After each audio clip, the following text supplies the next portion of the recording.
الله الرحمن الرحيم الحمد لله رب العالمين الرحمن الرحيم مالك يوم الدين إياك نعبد وإياك نستعين اهدنا الصراط المستقيم صراط الذين أنعمت عليهم غير المغضوب عليهم ولا الضالين آمين بسم الله الرحمن الرحيم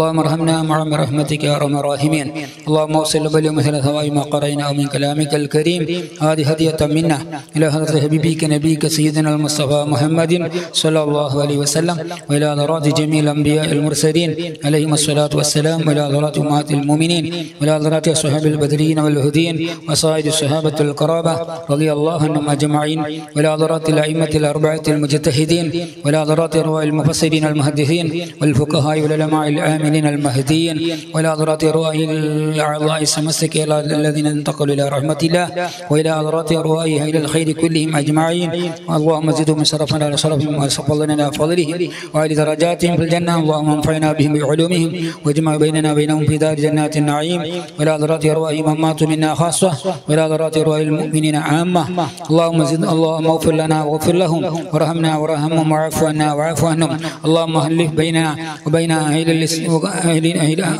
الهند يا رب العالمين اللهم ارحمنا والطف بنا واعف عنا وجعلنا من المكرمين يا اللهم يا مصرف الأحوال صرف أحوالنا إلى أحسن الأحوال اللهم يا محبب الأحوال حبب أحوالنا إلى أحسن الأحوال اللهم حقق رجاءنا ومن غوائكنا اللهم حصل مرادنا بلغ آمالنا اللهم كن لنا ونمعنا حيثما كنا وجعلنا من الراشدين ربنا آتنا في الدنيا حسنة وفي الآخرة حسنة وقنا عذاب النار اللهم اغفر للمؤمنين والمؤمنات والمسلمين والمسلمات الأحياء منهم والأموات إنك مجيب الدعوات وقاضي الحاجات ربنا تقبل منا إنك أنت السميع العليم وتب علينا إنك أنت التواب الرحيم وارحمنا بأنواع رحمتك يا أرحم الراحمين صلى الله تعالى وسلم على سيدنا محمد وآله وصحبه أجمعين سبحان ربك رب العزة عما يصفون وسلام على المرسلين الحمد لله رب العالمين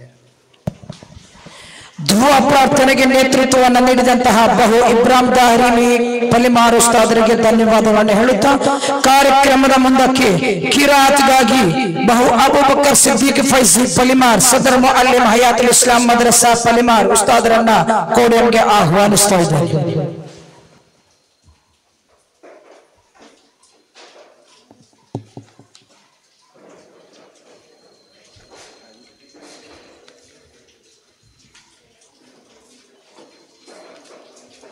السلام عليكم ورحمة الله وبركاته. السلام.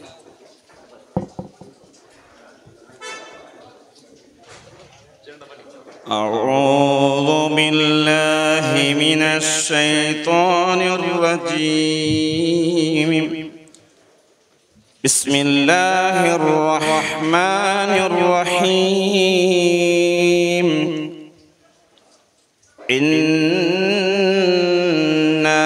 فتحنا لك فتحا مبينا ليغفر لك الله ما تقدم من ذنبك وما تأخر ويتم نعمته عليك ويهديك صراطا مستقيما وينصرك الله نصرا عزيزا صدق الله العلي العظيم. السلام عليكم.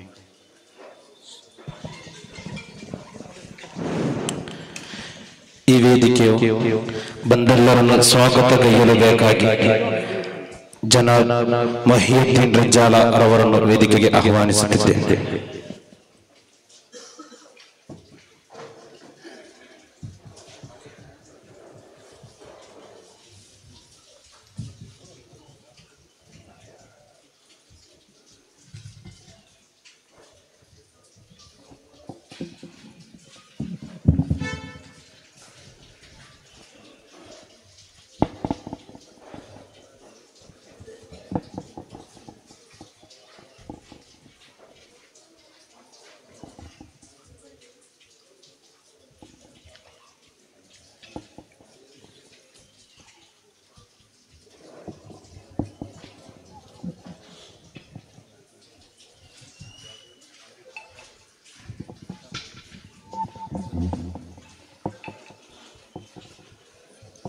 ಅಸ್ಸಲಾಮು ಅಲೈಕುಂ ವರಹಮತುಲ್ಲಾಹಿ ತಆಲಾ ವಬರಕಾತುಹು.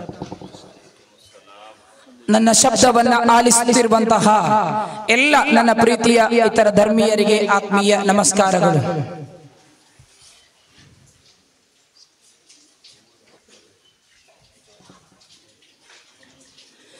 ಜಾತ್ಯತೀತತೆ ಭಾರತ ಧರ್ಮ SOS ಉಡುಪಿ ಜಿಲ್ಲೆ ರಾಷ್ಟ್ರ ರಕ್ಷಾ ಸಂಗಮ ಇದೀಗ ಹಯಾತುಲ್ ಇಸ್ಲಾಂ ಮದ್ರಸಾ ರಂಜಾಳದ ಈ ವಠಾರದಲ್ಲಿ ನಡೆಯಲಿರುವಾಗ, ಹೌದು, ವೇದಿಕೆಯಲ್ಲಿದ್ದಂತಹ ಎಲ್ಲ ಗಣ್ಯಾತಿ ಗಣ್ಯ ಉಲಮಾ ನೇತಾರರೇ, ಉಮರಾ ನೇತಾರರೇ, ವಿವಿಧ ಧರ್ಮದ ಧಾರ್ಮಿಕ ಮುಖಂಡರುಗಳೇ, ರಾಜಕೀಯ ನೇತಾರರೇ, ರಾಷ್ಟ್ರೀಯ ಚಿಂತಕರೇ, ವೇದಿಕೆ ಮುಂಭಾಗದಲ್ಲಿದ್ದಂತಹ ನನ್ನೆಲ್ಲ ಆತ್ಮೀಯ ಸಹೋದರ ಮಿತ್ರರೇ, ಮೊಟ್ಟ ಮೊದಲಿಗೆ 79ನೇ ಸ್ವಾತಂತ್ರ್ಯೋತ್ಸವದ ಶುಭ ಹಾರೈಕೆಗಳನ್ನ, ಶುಭಾಶಯಗಳನ್ನ, ಶುಭ ಕಾಮನೆಗಳನ್ನ ತಮಗೆಲ್ಲರಿಗೂ ಅರ್ಪಿಸ್ತಾ ಇದ್ದೇನೆ. 1947 ಆಗಸ್ಟ್ 15ರಂದು ಭಾರತವು ಬ್ರಿಟಿಷರ ದಬ್ಬಾಳಿಕೆಯಿಂದ, ಪರಕೀಯರ ದಾಸ್ಯತನದಿಂದ ಸ್ವತಂತ್ರಗೊಂಡು ಆ ಒಂದು ಶುಭ ಸಂದರ್ಭವನ್ನ ನೆನಪಿಸುವಂತಹ ಸಲುವಾಗಿ ಪ್ರತಿ ವರ್ಷವೂ ನಾವು ಆಗಸ್ಟ್ 15ರಂದು ರಾಷ್ಟ್ರೀಯ ಹಬ್ಬವನ್ನಾಗಿ ಸ್ವಾತಂತ್ರ್ಯ ದಿನಾಚರಣೆಯನ್ನ ಸರ್ಕಾರಿ ಕಚೇರಿಗಳಲ್ಲಿ ಅಥವಾ ದಿಲ್ಲಿಯ ಕೆಂಪುಕೋಟೆಗಳಲ್ಲಿ ಮಾತ್ರವಲ್ಲದೆ ಎಲ್ಲ ಮಸೀದಿಗಳಲ್ಲಿ, ಎಲ್ಲ ಚರ್ಚ್ಗಳಲ್ಲಿ, ಎಲ್ಲ ಮಂದಿರಗಳಲ್ಲಿಯೂ ಧ್ವಜಾರೋಹಣ ಕಾರ್ಯಕ್ರಮಗಳನ್ನ ನೆರವೇರಿಸುತ್ತಾ ರಾಷ್ಟ್ರದ ಪ್ರೀತಿಯ ಸಂಕೇತವನ್ನ ಅಥವಾ ಸ್ವಾತಂತ್ರ್ಯೋತ್ಸವದ ಸಂತಸವನ್ನ ನಾವೆಲ್ಲರೂ ವ್ಯಕ್ತಪಡಿಸ್ತಾ ಇದ್ದೇವೆ. ಹೌದು ಬಂಧುಗಳೇ, ವ್ಯಾಪಾರಕ್ಕೆಂದು ಈ ದೇಶಕ್ಕೆ ಬಂದಂತಹ ಬ್ರಿಟಿಷರು, ಪೋರ್ಚುಗೀಸರು, ಡಚ್ಚರು, ಫ್ರೆಂಚರು ಹೀಗೆ ವ್ಯಾಪಾರದ ಒಂದು ಆಸೆಗಾಗಿ ಬಂದು ಇಲ್ಲಿನ ಸಂಪತ್ಭರಿತವಾದಂತಹ ನಮ್ಮ ಪ್ರದೇಶಗಳನ್ನ ಕಂಡು ಅವರು ಮರುಕಳಿಸಿ ವಾಪಸ್ ಹೋಗುವ ಚಿಂತನೆಯನ್ನು ಮಾಡಲೇ ಇಲ್ಲ. ತಾವು ಈ ಭಾರತ ದೇಶವನ್ನ ನನ್ನ ಕೈಗೆ, ತಮ್ಮ ಕೈಗೆ ಪಡ್ಕೊಳ್ಬೇಕು ಎಂಬಂತಹ ಹಂಬಲದಿಂದ ಇಲ್ಲಿನ ಹಲವಾರು ವ್ಯಾಪಾರ ಕೇಂದ್ರಗಳನ್ನ ವಶಪಡಿಸಿಕೊಂಡು ಆಡಳಿತಾತ್ಮಕವಾಗಿ ತಾವು ಇಲ್ಲಿನ ಆಡಳಿತ ವ್ಯವಸ್ಥೆಗೆ ಒಳಗೊಂಡಾಗ ಇಲ್ಲಿನ ಭಾರತದ ನೈಜ ಭಾರತೀಯರು, ಹಿಂದೂ, ಮುಸಲ್ಮಾನ, ಕ್ರೈಸ್ತ, ಪಾರಸಿಕ, ಜೈನ ಎಂಬಂತಹ ಭೇದ ಭಾವವಿಲ್ಲದೆ ನಾವೆಲ್ಲರೂ ಭಾರತೀಯರು ಎಂಬಂತಹ ಒಕ್ಕರಲಿನಿಂದ ಬ್ರಿಟಿಷರನ್ನ ಭಾರತದಿಂದ ತೊಲಗಿಸಬೇಕು, ಆಂಗ್ಲರನ್ನ ಭಾರತದಿಂದ ಹಿಮ್ಮೆಟ್ಟಿಸಬೇಕು ಎಂಬಂತಹ ಏಕೈಕ ಉದ್ದೇಶದಿಂದ ಅಂದು ಸರ್ವರು ಒಳಗೊಂಡಂತೆ, ಸರ್ವ ಧರ್ಮೀಯರನ್ನು ಒಳಗೊಂಡಂತಹ ಅಂದಿನ ದೇಶಭಕ್ತರು ಹೋರಾಡಿದ ಫಲವಾಗಿ ಬಹುಶಃ ಇಂದು ನಾವು ಸ್ವತಂತ್ರಗೊಂಡು ಸ್ವಾತಂತ್ರ್ಯ ಭಾರತದ ಒಂದು ಸೌಮ್ಯವನ್ನು ನಾವು ಆಲಿಸ್ತಾ ಇದ್ದೇವೆ. ಬಹುಶಃ ನಾನು ವೇದಿಕೆಯಲ್ಲಿ ಹಲವಾರು ಗಣ್ಯ ನೇತಾರರು ಇರುವಾಗ ಸಮಯದ ಅಭಾವ ಒಂದೆಡೆ ಇರುವುದರಿಂದ ನಾನು ಹೆಚ್ಚೇನು ಸಮಯ ಅಭಿಪ್ರಾಯವನ್ನ ವ್ಯಕ್ತಪಡಿಸೋಕೆ ನಾನು ಇಚ್ಛೆ ಪಡುವುದಿಲ್ಲ. ಹೌದು, ಈ ಭಾರತ ದೇಶವು ಒಂದು ಸರ್ವಧರ್ಮೀಯರ ಹೂದೋಟವಾಗಿದೆ. ಖಂಡಿತವಾಗಿಯೂ ಯಾವುದೇ ಧರ್ಮಕ್ಕೆ ಸೀಮಿತವಾದಂತಹ ಈ ಭಾರತ ದೇಶ ಅಲ್ಲ. ಇಲ್ಲಿ ಎಲ್ಲಾ ದೇಶದ ಜನರು ಬಾಳಿ ಬದುಕುವಂತಹ ದೇಶ, ಸರ್ವ ಜನಾಂಗದ ಶಾಂತಿಯ ತೋಟ, ರಸಿಕರ ಕಂಗಳ ಸೆಳೆಯುವ ನೋಟ. ಈ ಭಾರತ ದೇಶವು ಸರ್ವ ಜನಾಂಗದ ಶಾಂತಿಯ ತೋಟವಾಗಿದೆ. ಇಲ್ಲಿ ಎಲ್ಲಾ ಧರ್ಮದ, ಎಲ್ಲಾ ಜಾತಿಯ, ಎಲ್ಲಾ ಮತದ, ಎಲ್ಲಾ ಪಂಗಡ ವರ್ಗಕ್ಕೆ ಸೇರಿದಂತಹ ಜನರು ಈ ದೇಶದಲ್ಲಿ ಬಾಳಿ ಬದುಕ್ತಾ ಇರುವಂತಹ ಸಂದರ್ಭದಲ್ಲಿ ನಾವೆಲ್ಲರೂ ಸ್ವಾತಂತ್ರ್ಯಗೊಂಡಂತಹ ನಮ್ಮ ಭಾರತದ ಸ್ವಾತಂತ್ರ್ಯವನ್ನ ಉಳಿಸಿಕೊಳ್ಳುವಂತಹ ಒಂದು ಸಂದರ್ಭವು ನಮಗೆ ಬಂದೊದಗ್ತಾ ಇದೆ. ಬಂಧುಗಳು, ಇಂದಿನ ಈ ಸಭಾ ಕಾರ್ಯಕ್ರಮದಲ್ಲಿ ನಾನು ಪುಟ್ಟದಾದ ಒಂದು ಸಂದೇಶವನ್ನ ಹೇಳಲಿಕ್ಕೆ ಇಚ್ಛೆ ಪಡುತ್ತೆ ಅಂತ ಹೇಳಿದ್ರೆ, ಖಂಡಿತವಾಗಿಯೂ ಅಂದಿನ ಭಾರತದ ಅಪ್ಪಟ ದೇಶ ಪ್ರೇಮಿಗಳು ಈ ಭಾರತ ದೇಶವನ್ನ ಹೇಗೆ ನಮ್ಮ ದೇಶ ಎಂದಂತಹ ಹೋರಾಡಿಕೊಂಡು ನಮಗೆ ಸ್ವಾತಂತ್ರ್ಯವನ್ನ ತಂದುಕೊಟ್ಟಿದ್ದಾರೋ ಆ ಸ್ವಾತಂತ್ರ್ಯವನ್ನ ಉಳಿಸುವುದು, ಆ ಸ್ವಾತಂತ್ರ್ಯವನ್ನ ಉಳಿಸಿಕೊಳ್ಳುವುದು ಎಂದಿಗೂ ಆ ಸ್ವಾತಂತ್ರ್ಯವನ್ನ ಫ್ಯಾಸಿಸ್ಟರ ಕೈಗೆ ಮತ್ತೊಮ್ಮೆ ಹೋಗಲಿಕ್ಕೆ ಖಂಡಿತವಾಗಿಯೂ ಇಲ್ಲಿ ಸಾಧ್ಯವೇ ಇಲ್ಲ. ಇಂದು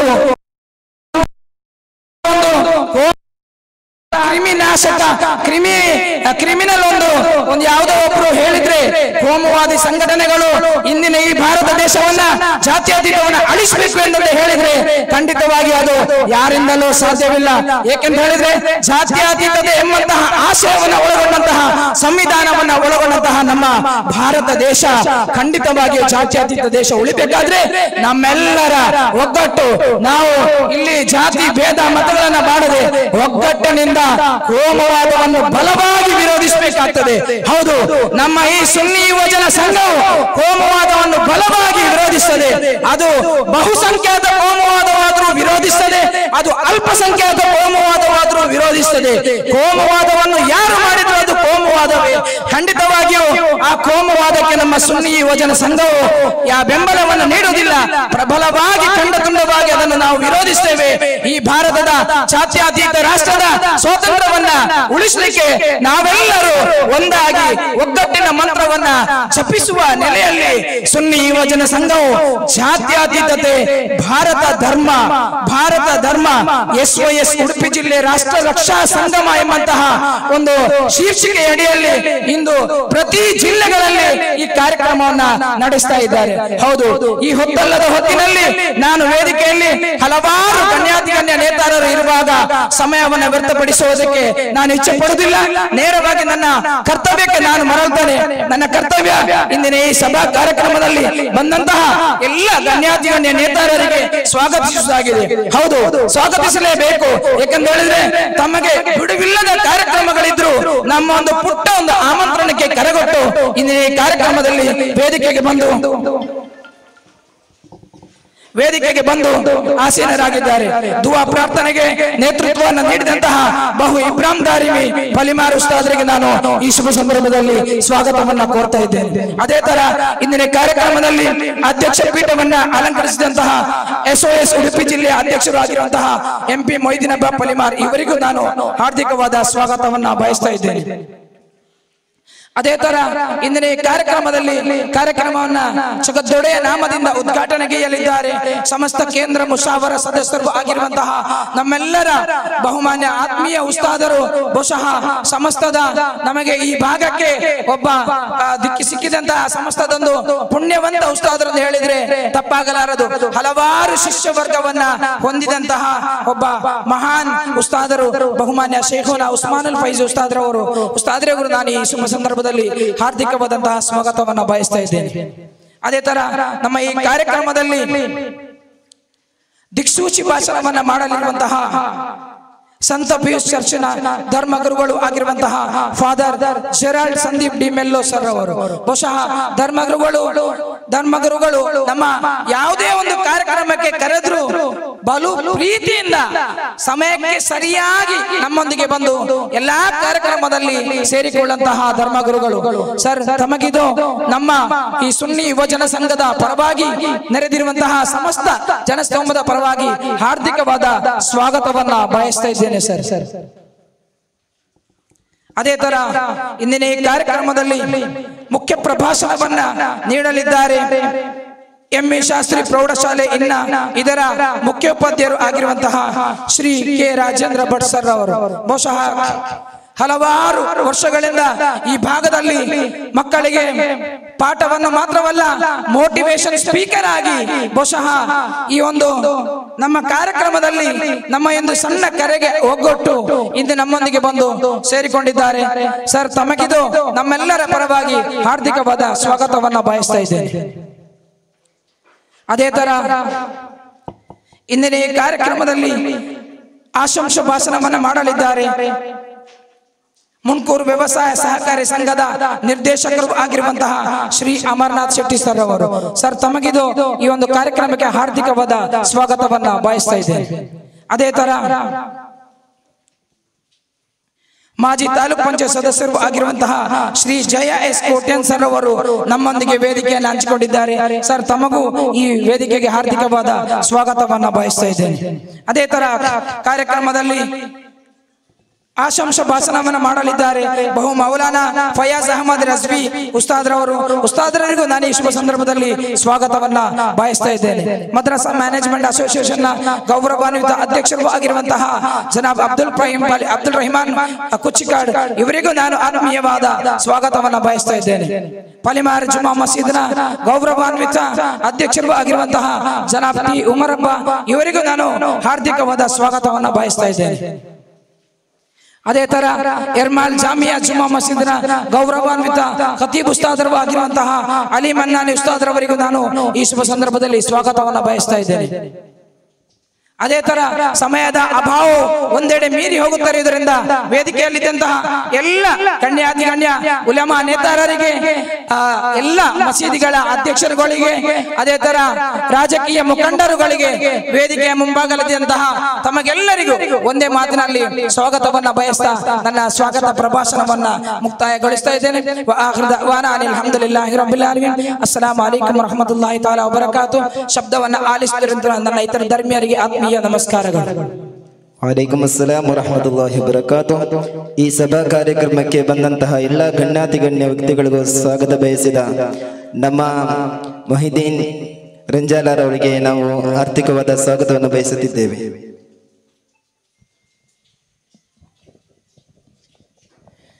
ಕಾರ್ಯಕ್ರಮದ ಮುಂದಕ್ಕೆ ಕಾರ್ಯಕ್ರಮವನ್ನ ಜಗತ್ತೊಡೆಯ ನಾಮದಿಂದ ಉದ್ಘಾಟನೆಗೈಯಲಿದ್ದಾರೆ ಬಹು ಶೈಖುನಾ ಉಸ್ಮಾನುಲ್ ಫೈಸಿ ತೋಡಾರ್ ಉಸ್ತಾದ್ರವರು.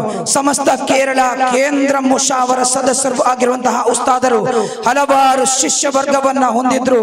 ಬಹುಶಃ ಸೌಮ್ಯ ಸ್ವಭಾವದ ಉಸ್ತಾದ್ರವರು. ಉಸ್ತಾದರನ್ನ ಆತ್ಮೀಯವಾಗಿ ಪೋಡಿಯಂಗೆ ಆಹ್ವಾನಿಸ್ತಾ ಇದ್ದೇನೆ.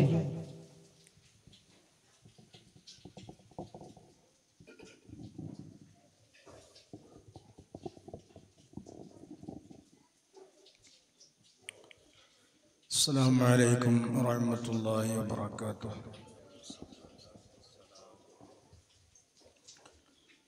بسم الله الرحمن الرحيم. الحمد لله رب العالمين والصلاة والسلام على أشرف المرسلين وعلى آله وصحبه أجمعين.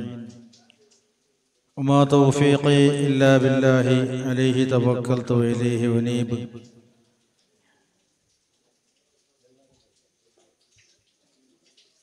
ഈ പരിപാടിയിൽ ദുആക്ക് നേതൃത്വം നൽകിയ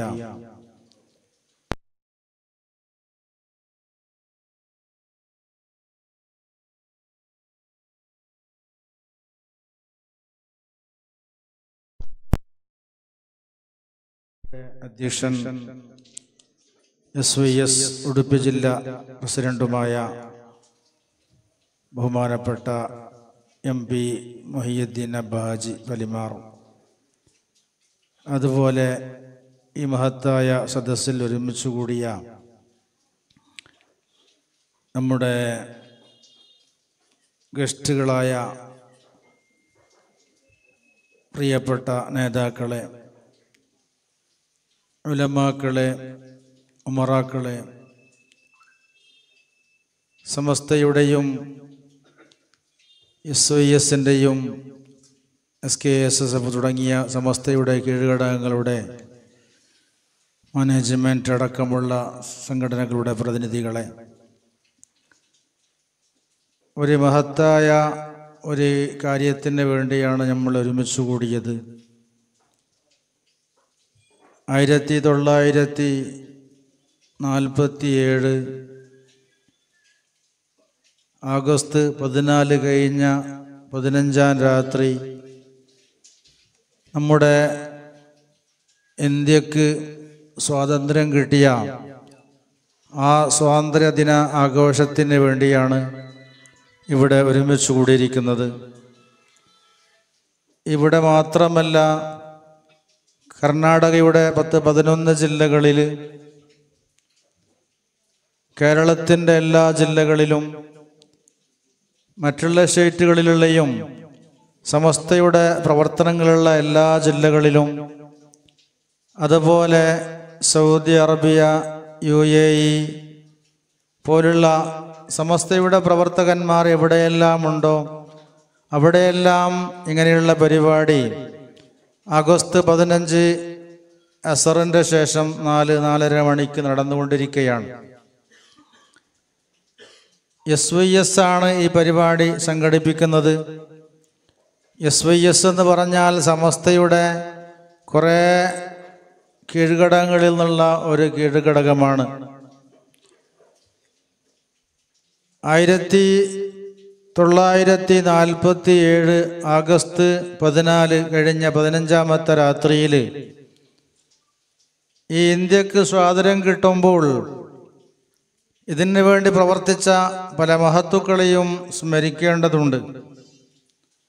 പലരുടെയും ശ്രമഫലമായിട്ടാണ്, അധ്വാനം കൊണ്ടാണ് ഈ ഇന്ത്യ നമുക്ക് സ്വാതന്ത്ര്യമായി ലഭിച്ചിരിക്കുന്നത്. അതിന് മുമ്പ് 200 വർഷം ബ്രിട്ടീഷ് നമ്മുടെ ഈ ഇന്ത്യ ഭരിച്ചു. അവർ ഇവിടെ കച്ചവടം ചെയ്യാൻ വേണ്ടിയായിരുന്നു ആദ്യം വന്നിരുന്നത്. അങ്ങനെ കച്ചവടം ചെയ്യാൻ വേണ്ടി വന്ന് ഇവിടെയുള്ള വലിയ വലിയ വിലയുള്ളതായിരിക്കുന്ന വസ്തുക്കളെല്ലാം അവർ അങ്ങനെ ബ്രിട്ടനിലേക്ക് കൊണ്ടുപോവുകയും ഇവിടെയുള്ള നല്ല വിലയുള്ള കുരുമുളക്, ഇഞ്ചി പോലുള്ളതായിരിക്കുന്ന സാധനങ്ങളെല്ലാം കൊണ്ടുപോയി എന്നിട്ട് അവസാനം ഈ ഇന്ത്യയിൽ തന്നെ അവർ ആധിപത്യം സ്ഥാപിക്കുകയും ഈ ഇന്ത്യയുടെ അധികാരത്തിന് അവർക്കുള്ള കയ്യിലാക്കുകയും മനുഷ്യന്മാരെ അടിമകളെ പോലെയാക്കി പെരുമാറുകയും ചെയ്തപ്പോൾ അതിനെതിരെ പോരാടാൻ വേണ്ടി, എതിർക്കാൻ വേണ്ടി ഇവിടെയുള്ള മുസൽമാനും ഹൈന്ദവ സഹോദരന്മാരും ക്രിസ്തീയ സഹോദരന്മാരും ഇവിടെയുള്ള എല്ലാവരും ഒരുമിച്ച് കൂടിയും കൊണ്ട് ഇന്ത്യയുടെ ഈ മഹത്തായ സ്വാതന്ത്ര്യത്തിന് വേണ്ടി അവർ പോരാടി. അതിൻ്റെ കാരണം കൊണ്ട് തന്നെ 1947 കഴിഞ്ഞ രാത്രിയിൽ 12 മണി കഴിഞ്ഞ സമയത്തിൽ ഈ ഇന്ത്യക്ക് സ്വാതന്ത്ര്യം ലഭിച്ചു. ഇവിടെ പ്രത്യേകമായ ഒരു കാര്യം നമ്മൾ മനസ്സിലാക്കേണ്ടതുണ്ട്. 1497 ആഗസ്റ്റ് 14 കഴിഞ്ഞ രാത്രിയിൽ നമ്മൾ പരിശോധിച്ച് നോക്കുമ്പോൾ അന്നൊരു റമദാൻ 27-ാമത്തെ രാത്രിയായിരുന്നു. നമ്മളെ കലണ്ടർ മറിച്ച് നോക്കിയാൽ നമുക്ക് കാണാൻ സാധിക്കും 1997.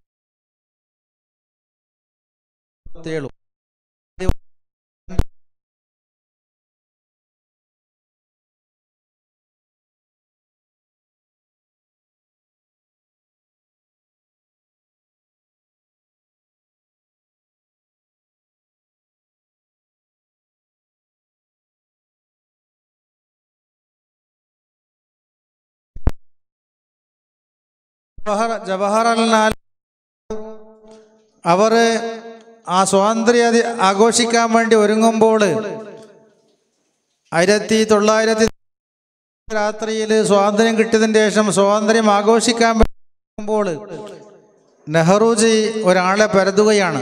ഒരാളില്ലല്ലോ, നമ്മൾ ആഘോഷത്തിന് ഒരാളില്ല, ഒരാളിവിടെ ഇല്ലല്ലോ, ഒരാളെങ്ങനെ തേടുന്നു അദ്ദേഹം. എല്ലാവരും ചോദിച്ചു, ആരെയാണ് നിങ്ങൾ അന്വേഷിക്കുന്നത്? അദ്ദേഹം അങ്ങനെ പിന്നെയും ഒരാൾ വരുന്നു. അബുൽ കലാം ആസാദ് നെഹ്റുജി അദ്ദേഹത്തിനോട് ചോദിച്ചു, നിങ്ങൾ എവിടെ നിന്നാണ് വന്നത്? ഇതുവരേക്കും എന്താണ് നിങ്ങൾ വരാത്തത്? നമ്മുടെ പ്രഥമ സ്വാതന്ത്ര്യദിനം ആഘോഷിക്കുമ്പോൾ, നമുക്ക് സ്വാതന്ത്ര്യം കിട്ടിയപ്പോൾ ഈ ആഘോഷം നടത്തുമ്പോൾ നിങ്ങൾ എവിടെ പോയി?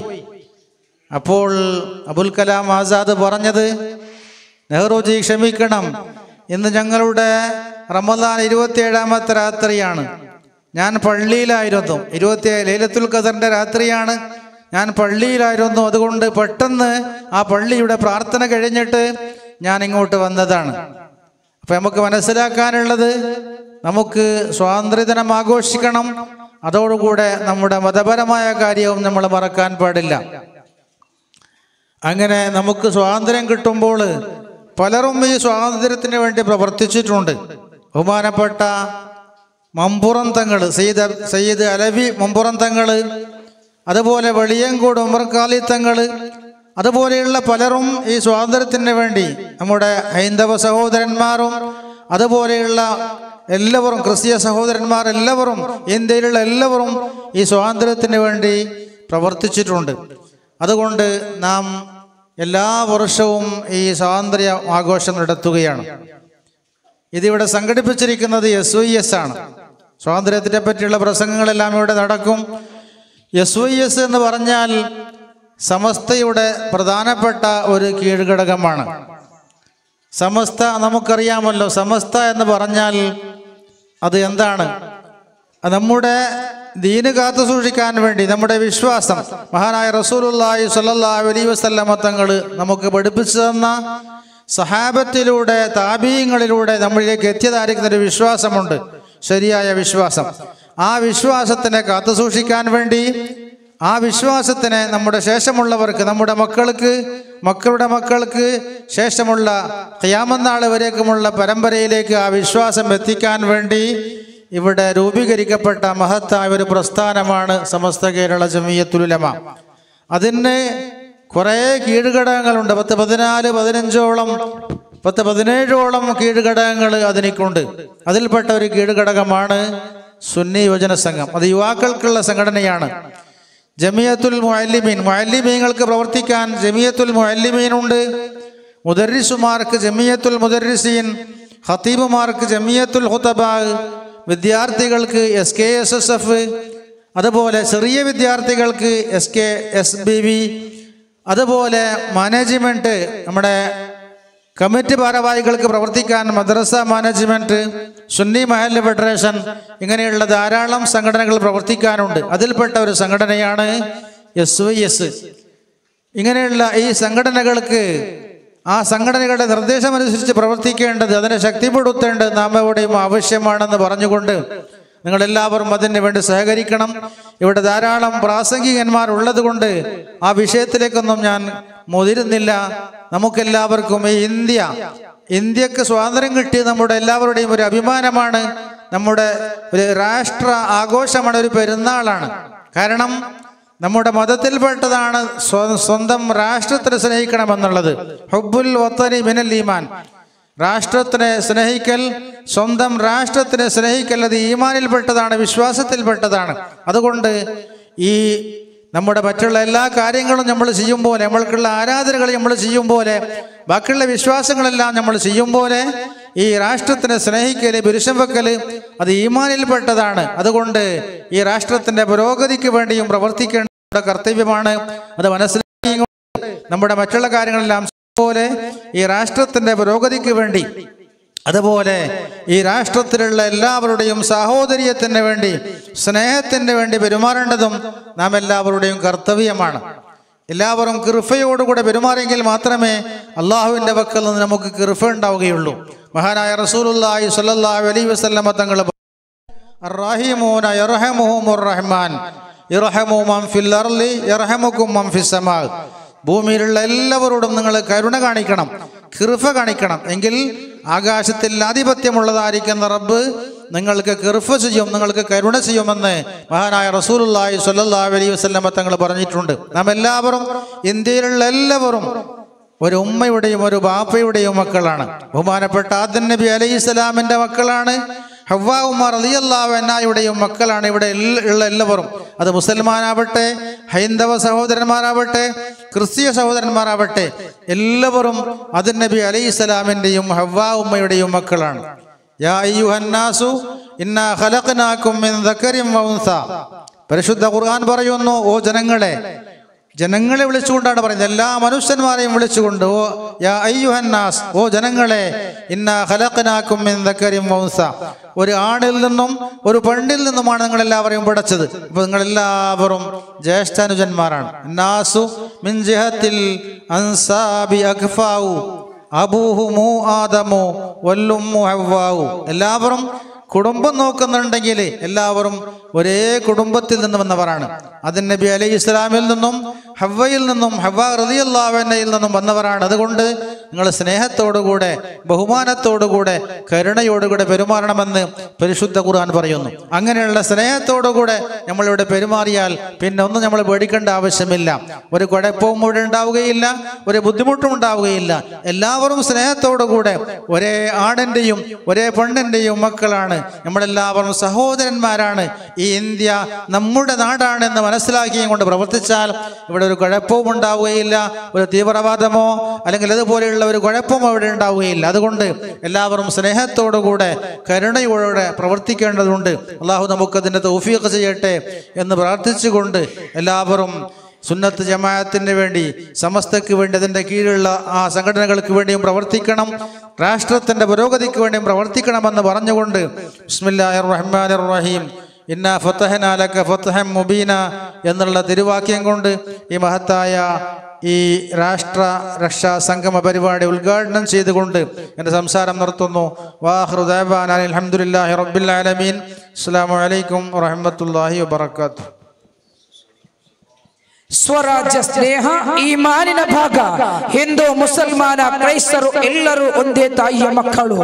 ನಾವೆಲ್ಲರೂ ಜಾತಿ ಮತ ಭೇದವಿಲ್ಲದೆ ನವ ಭಾರತವನ್ನ ಮುನ್ನಡೆಸುವ ಎಂಬ ಶುಭ ಹಾರೈಸಿ ಕುರ್ಆನಿನ ಪವಿತ್ರ ವಾಕ್ಯದೊಂದಿಗೆ ಉದ್ಘಾಟನೆಗೈದಂತಹ ಬಹು ಶೈಖುನಾ ಉಸ್ಮಾನುಲ್ ಫೈಜ್ ಉಸ್ತಾದರವರಿಗೆ ಧನ್ಯವಾದಗಳನ್ನು ಹೇಳುತ್ತಾ ಕಾರ್ಯಕ್ರಮದ ಮುಂದಕ್ಕೆ ದಿಕ್ಸೂಚಿ ಭಾಷಣವನ್ನ ಮಾಡಲು ಸಂತ ಪಿಯೂಷ್ ಚರ್ಚ್ ಪಲಿಮಾರು ಇದರ ಧರ್ಮಗುರುಗಳು ಆಗಿರುವಂತಹ father Gerald Sandeep D'Mello sir ಅವರನ್ನ ವೇದಿಕೆಗೆ ಪ್ರೀತಿಪೂರ್ವಕವಾಗಿ ಆಹ್ವಾನಿಸ್ತಾ ಇದ್ದೇನೆ.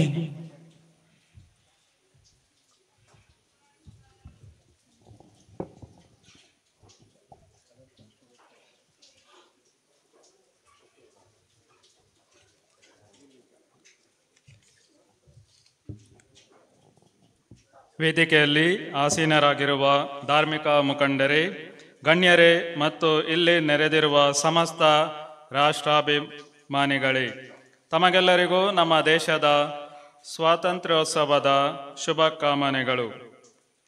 ಈ ಕಾರ್ಯಕ್ರಮದ ಹೆಸರು ಆಮಂತ್ರಣ ಪತ್ರಿಕೆಯ ಮೇಲೆ ಶೀರ್ಷಿಕೆ ಅಂತೂ ನಾವು ಹೇಳ್ತೇವೆ, ರಾಷ್ಟ್ರ ರಕ್ಷಾ ಸಂಗಮ ಎಂದು ನಮೂದಿಸಿದ್ದೇವೆ. ರಾಷ್ಟ್ರ, ರಕ್ಷಾ ಮತ್ತು ಸಂಗಮ ಈ ಮೂರು ಪದಗಳ ಮೇಲೆ ನನ್ನ ಈ ದಿಕ್ಸೂಚಿ ಭಾಷಣವನ್ನು ನಾನು ನೀಡಲಿದ್ದೇನೆ. ಭಾರತ ನಮ್ಮ ರಾಷ್ಟ್ರ. ನಾವು ಈ ದೇಶದಲ್ಲಿ ನೆಲೆಸಿರುವಾಗ ದೇಶಾಭಿಮಾನಿ ಹೊಂದಲು ಇದು ಪೂರಕವಾಗಬೇಕು. ರಕ್ಷಣೆ, ಹೇಗೆ ನಾವು ನಮ್ಮ ವೈಯಕ್ತಿಕ ಸಂಪತ್ತನ್ನು, ನಮ್ಮವರನ್ನು ರಕ್ಷಿಸಲು, ಪೋಷಿಸಲು ನಾವು ಆಶಿಸುತ್ತೇವೆಯೋ, ದೇಶ ರಕ್ಷಣೆಯು ಪ್ರತಿಯೊಬ್ಬರ ಜವಾಬ್ದಾರಿ ಎಂದು ಅರಿಯಲು ಇದು ಸಹಕಾರಿಯಾಗಿದೆ. ಮತ್ತು ಸಂಗಮ, ಭಾವನೆ, ಮನಸ್ಸು ಮತ್ತು ಇತರ ಎಲ್ಲ ವಿಷಯಗಳ ಮಿಲನ ಸಂಗಮ ಈ ಪ್ರಸ್ತುತ ಕಾಲದಲ್ಲಿ ಅಗತ್ಯವಾಗಿ ಆಗಬೇಕಿದೆ. ಆದುದರಿಂದ ಏನು ಮಾಡಬೇಕು ಅಥವಾ ಏನು ಬಿಡಬೇಕು, ಈ ವ್ಯತ್ಯಾಸಗಳನ್ನು ನಿಮ್ಮ ಮುಂದೆ ನಾನು ಇಡಲಿದ್ದೇನೆ. ಮೊದಲನೆಯದದ್ದು, ಜೀವನದ ಪ್ರತಿಯೊಂದು ಕ್ಷೇತ್ರದಲ್ಲಿ ಮಾಧ್ಯಮ ಪ್ರಭಾವ ಬೀರುತ್ತದೆ. ಮೀಡಿಯಾ ಹಿಂದಿನ ಕಾಲದಲ್ಲಿ ಸ್ವಲ್ಪ ಮಟ್ಟಿಗೆ ದಿನಪತ್ರಿಕೆ, ಕೆಲವು ಚಾನೆಲ್ಗಳು ಇದ್ದರೆ, ಈಗ ಅಭಿವೃದ್ಧಿ, ತಾಂತ್ರಿಕತೆ ಎಲ್ಲವೂ ಇರುವಾಗ ಮಾಧ್ಯಮಗಳ ಜವಾಬ್ದಾರಿ ವಿಷಯಾಧಾರಿತ ಮತ್ತು ಸ್ಪಷ್ಟ ಧೋರಣೆ ಸಾಮಾಜಿಕ ಕಳಕಳಿ ಇರುವ ಮಾಧ್ಯಮಗಳು ನಮಗೆ ಬೇಕಾಗಿವೆ. ಮಾಧ್ಯಮ ದೇಶದ ಆಧಾರ ಸ್ತಂಭಗಳಲ್ಲಿ ಒಂದು. ಮೀಡಿಯಾ ಅಂತ ಹೇಳ್ತೇವೆ. ದಿನಪತ್ರಿಕೆ ಇರ್ಬೋದು, ಮೊಬೈಲ್, ಇಂಟರ್ನೆಟ್, ಕಂಪ್ಯೂಟರ್ ಎಲ್ಲ ವಿಷಯಗಳು ಉಂಟು. ಅತ್ಯಾಧುನಿಕ ಸಾಮಾಜಿಕ ಜಾಲತಾಣಗಳು ಇವೆ. ಜವಾಬ್ದಾರಿಯುತ ಮಾಧ್ಯಮ ದೇಶದ ಸಂಪತ್ತು. ಬೇಜವಾಬ್ದಾರಿಯುತ ಮಾಧ್ಯಮ ರಾಷ್ಟ್ರ ಸುರಕ್ಷತೆಗೆ, ಧಾರ್ಮಿಕ ಸಮತೋಲನಕ್ಕೆ ಒಂದು ದುರಂತ ಎಂದು ಹೇಳಬಹುದು. ಪೂರ್ವಾನುಗ್ರಹ ಪೀಡಿತ ಮೊದಲೇ ನಿರ್ಧರಿಸಿದ ವಿಷಯಗಳು, ರಾಜಕೀಯ ವ್ಯಕ್ತಿ ಅಥವಾ ಕೆಲವು ಸಂಘಟನೆಗಳು ಅಥವಾ ಒಂದೇ ಧರ್ಮಕ್ಕೆ ಕೇಂದ್ರೀಕರಿಸಿ ಅಥವಾ ಒಂದು ವಿಷಯವನ್ನು ತಿರುಚಿ ಬೇಕಾದಾಗೆ ವರ್ಣಿಸಲ್ಪಡುವ ಮಾಧ್ಯಮಗಳು ದುರಂತಕ್ಕೆ ನಾಂದಿ ಹಾಡುತ್ತವೆ. ಆದುದರಿಂದ ಇಂಥ ಮಾಧ್ಯಮ ಇಲ್ಲದೆ ಜವಾಬ್ದಾರಿಯುತ ಮಾಧ್ಯಮಗಳು ನಮಗೆ ಬೇಕಾಗಿವೆ. ಹಾಗಾಗಿ ಮಾಧ್ಯಮ ಒಂದು ಸಂಪತ್ತು ಎಂದು ನಾವು ಅರಿವು ಮಾಡಿಕೊಳ್ಳಬೇಕಿದೆ. ಎರಡನೆಯದಾಗಿ ಸಾಮಾಜಿಕ ಜಾಲತಾಣಗಳು. ಇಲ್ಲಿ ಹಿರಿಯರು ಇದ್ದಾರೆ. ನಾವು ಚಿಕ್ಕವರಿರುವಾಗ ಹಿರಿಯರು, ನೀವು ಅಥವಾ ನಿಮ್ಮ ಯುವ ಪ್ರಾಯದಲ್ಲಿ ಇಷ್ಟು ಕ್ರಾಂತಿಕಾರಿಕ ಬೆಳವಣಿಗೆ ಆಗುತ್ತೇವೆ ಎಂದು ಯಾರೂ ನೆಲೆಸಿರಲಿಲ್ಲ. ನಾನು ಯಾಕೆ ಇವತ್ತು ಈ ದೇಶದ ನಾಗರಿಕನಾಗಿ ಅಥವಾ ಧಾರ್ಮಿಕ ಮುಖಂಡನಾಗಿ ಇದನ್ನು ಹೇಳುತ್ತೇನೆ? ಸಾಮಾಜಿಕ ಜಾಲತಾಣಗಳು ಕೂಡ ಸಮಾಜದ ಮೇಲೆ ಅತ್ಯಂತ ಸೂಕ್ಷ್ಮ ಪ್ರಭಾವ ಬೀರುತ್ತದೆ. ನಿಮ್ಮ ಮನೆಯಲ್ಲಿ ಯುವಜನರಿದ್ದರೆ ನೋಡಿ ಅವರ ಮನೋಭಾವನೆಗಳು. ಅವರು ಸಾಮಾಜಿಕ ಜಾಲತಾಣವನ್ನು, ಇಂಟರ್ನೆಟ್, ವಾಟ್ಸಪ್, ಫೇಸ್ಬುಕ್ ಬಳಸುವ ರೀತಿ ನೀವು ನೋಡಿ, ಮತ್ತು ಅದರ ಮೇಲೆ ಅಭಿಪ್ರಾಯಗಳು ಹೇಗೆ ರೂಪುಗೊಳ್ಳುತ್ತವೆ ಎಂದು. ಧನಾತ್ಮಕ ವಿಷಯಗಳು ಪ್ರಭಾವ ಬೀರುತ್ತದೆ. ಇತ್ತೀಚಿನ ದಿನಗಳಲ್ಲಿ ದೇಶದ ರಕ್ಷಣೆ ವಿಷಯದಲ್ಲಿ, ಸಂವಿಧಾನ ವಿಷಯದಲ್ಲಿ, ಕೆಲವು ಧಾರ್ಮಿಕ ಕೇಂದ್ರಗಳ ವಿಷಯದಲ್ಲಿ ಸಾಮಾಜಿಕ ಜಾಲತಾಣಗಳಲ್ಲಿ ವಿವಿಧ ಸುದ್ದಿಗಳನ್ನು ಹರಿಬಿಡಿಯಲಾಗುತ್ತದೆ. ಯಾವುದು ಸತ್ಯ, ಯಾವುದು ಸುಳ್ಳು ಎಂದು ನಾವು ಅವಲೋಕಿಸಲು ಭಾರಿ ಕಷ್ಟ. ಮತ್ತು ಕೆಲವರದ್ದು ಫೋಟೋ ಸಿಕ್ಕಿದರೆ, ಕೆಲವು ವಸ್ತುಸ್ಥಿತಿ, ಕೆಲವು ನಿದರ್ಶನ ಸಿಕ್ಕಿದರೆ ಬೇಕಾದಾಗಿ ಅಲ್ಲಿ ತಿರುಚಿ ಎರಡು ಧರ್ಮಗಳ ಮಧ್ಯ, ಎರಡು ಊರುಗಳ ಮಧ್ಯ, ಎರಡು ರಾಜ್ಯಗಳ ಮಧ್ಯ ದೇಶಕ್ಕೆ ಅಪಕೀರ್ತಿ ತರುವಂತಹ ದುರಂತಗಳು ನಡೆಯುತ್ತವೆ. ಇದು ಆಗಬಾರದು.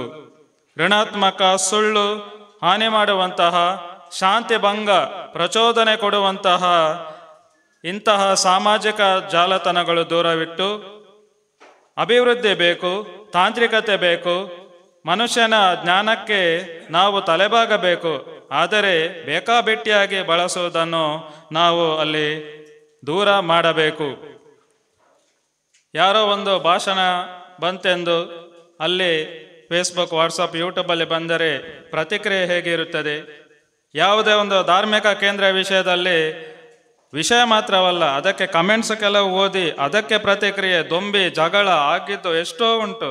ಏನೇನೋ ಬರೀತಾರೆ. ಎಲ್ಲೆಲ್ಲೋ ಯಾವಾಗೋ ನಡೆದ ವಿಷಯ ಇನ್ಯಾವಾಗೋ ಬೇರೆ ಸಂದರ್ಭಗಳಲ್ಲಿ ಬೇಕಾಬಿಟ್ಟಿಯಾಗಿ ವೈಮನಸ್ಸು ಸ್ಥಾಪನೆ ಮಾಡಿಸಲು ಅಲ್ಲಿ ಹರಿಬಿಡುವವರ ಜಾಗ್ರತೆ ನಾವು ವಹಿಸಬೇಕಾಗಿದೆ. ಸಾಮಾಜಿಕ ಜಾಲತಾಣಗಳು. ಮೂರನೆಯದದ್ದು ಮತಯಾಚನೆ. ಇತ್ತೀಚಿನ ದಿನಗಳಲ್ಲಿ ಮತಯಾಚನೆ ಯಾವ ಆಧಾರದ ಮೇಲೆ ಆಗುತ್ತಿದೆ? ವಿಷಯಾಧಾರಿತ, ಅಭಿವೃದ್ಧಿ ಆಧಾರಿತ, ಸ್ಪಷ್ಟ ಧೋರಣೆ. ನಾನು ಇದನ್ನು ಮಾಡುತ್ತೇನೆಂದು ಮತಯಾಚಿಸಿದರೆ ನಿಜವರೆಗೂ ನಾವು ಭಾಗ್ಯವಂತರು. ಯಾರೇ ಆಗಿರಬಹುದು, ಯಾವ ಪಕ್ಷವೂ ಆಗಿರಬಹುದು.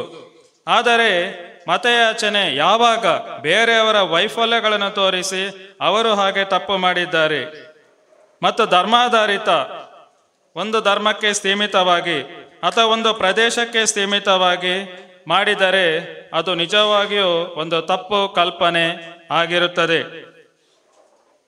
ಮದುವೆ ಆಗುವಾಗ ಪ್ರೀತಿಸಿ ಮದುವೆ ಆಗೋದು ಒಂದು, ಆದರೆ ನೆಂಟಸಿಕೆ ಹುಡುಕಿ, ಅರೇಂಜ್ ಮ್ಯಾರೇಜ್ ಅಂತ ಹೇಳ್ತೇವೆ. ಗಂಡು ಅಥವಾ ಹೆಣ್ಣನ್ನು ಪರಿಚಯಿಸುವಾಗ ಅಥವಾ ಹುಡುಕುವಾಗ ವಿವಿಧ ವಿಷಯಗಳನ್ನು ನಾವು ಅಲ್ಲಿ ಅವಲೋಕಿಸುತ್ತೇವೆ. ಅವರ ಶಿಕ್ಷಣ ಆಗಿರಬಹುದು, ಕೌಟುಂಬಿಕ ಹಿನ್ನೆಲೆ, ಅವರ ಗುಣಲಕ್ಷಣಗಳು, ವಿವಿಧ ರೀತಿಯಲ್ಲಿ. ಹಾಗೆ ಜೀವನ ಸಂಗಾತಿಯನ್ನು ನಾವು ಆರಿಸುವಾಗ ಹೇಗೆ ವಿವಿಧ ವಿಷಯಗಳನ್ನು ಅವಲೋಕಿಸುತ್ತೇವೆಯೋ, ನಮ್ಮ ರಾಜ್ಯವನ್ನು, ನಮ್ಮ ಕ್ಷೇತ್ರವನ್ನು, ನಮ್ಮ ದೇಶವನ್ನು ಮುನ್ನಡೆಸುವ ವ್ಯಕ್ತಿಗೆ ಅವರನ್ನು ನಾವು ಆರಿಸುವಾಗ ಇನ್ನೆಷ್ಟು ಮುನ್ನೆಚ್ಚರಿಕೆ ವಹಿಸಬಾರದು? ಯೋಚಿಸಿ ನೋಡಿ, ಸಾಧಾರಣದ ವಿಷಯ ಅಲ್ಲ. ನಾಲ್ಕನೆಯದಾಗಿ ಧಾರ್ಮಿಕ ನಂಬಿಕೆ. ನನ್ನ ಧರ್ಮ, ಪರರ ಧರ್ಮ, ಅವರಿವರಿಗೆ ಅವರು ನಂಬಿದ ದೇವರು, ಆಧ್ಯಾತ್ಮಿಕತೆ ಖಂಡಿತವಾಗಿ ಇದೆ. ದೇವರು ನಾವು ನಂಬಿರುವ ಆಧ್ಯಾತ್ಮಿಕತೆ. ಅದಕ್ಕೆ ನಮ್ಮ ಆಧ್ಯಾತ್ಮಿಕತೆ, ನಮ್ಮ ನಂಬಿಕೆಗೆ ಸೀಮಿತವಾಗಿರಬೇಕು. ಯಾವಾಗ ಧರ್ಮವನ್ನು ಮನುಷ್ಯರ ಸಂಬಂಧ ಮಧ್ಯೆ ಬೆರೆಸಲಾಗುತ್ತದೆ, ಸ್ನೇಹ ಮಧ್ಯೆ ಬೆರೆಸಲಾಗುತ್ತದೆ, ಆಟೋಟಗಳ ಮಧ್ಯೆ ಬೆರೆಸಲಾಗುತ್ತದೆ, ವ್ಯಾಪಾರಗಳ ಮಧ್ಯೆ ಅದನ್ನು ತುರುಕಿಸಲಾಗುತ್ತದೆಯೋ ಅದು ನಿಜವಾಗಿ ಸಮಾಜವನ್ನು ಕೆಡಿಸುತ್ತದೆ. ಪ್ರಿಯರೇ, ಗಾಳಿ ಇವತ್ತು ಮಳೆ ಬರ್ತಾ ಇದೆ. ಚರ್ಚಿನಲ್ಲಿ ಕೂಡ ಮಳೆ, ಇಲ್ಲಿ ಕೂಡ ಮಳೆ, ದೇವಸ್ಥಾನ ಇದ್ದಲ್ಲಿ ಕೂಡ ಮಳೆ. ಅದಕ್ಕೆ ಧರ್ಮ ಇಲ್ಲ ಅಲ್ವಾ?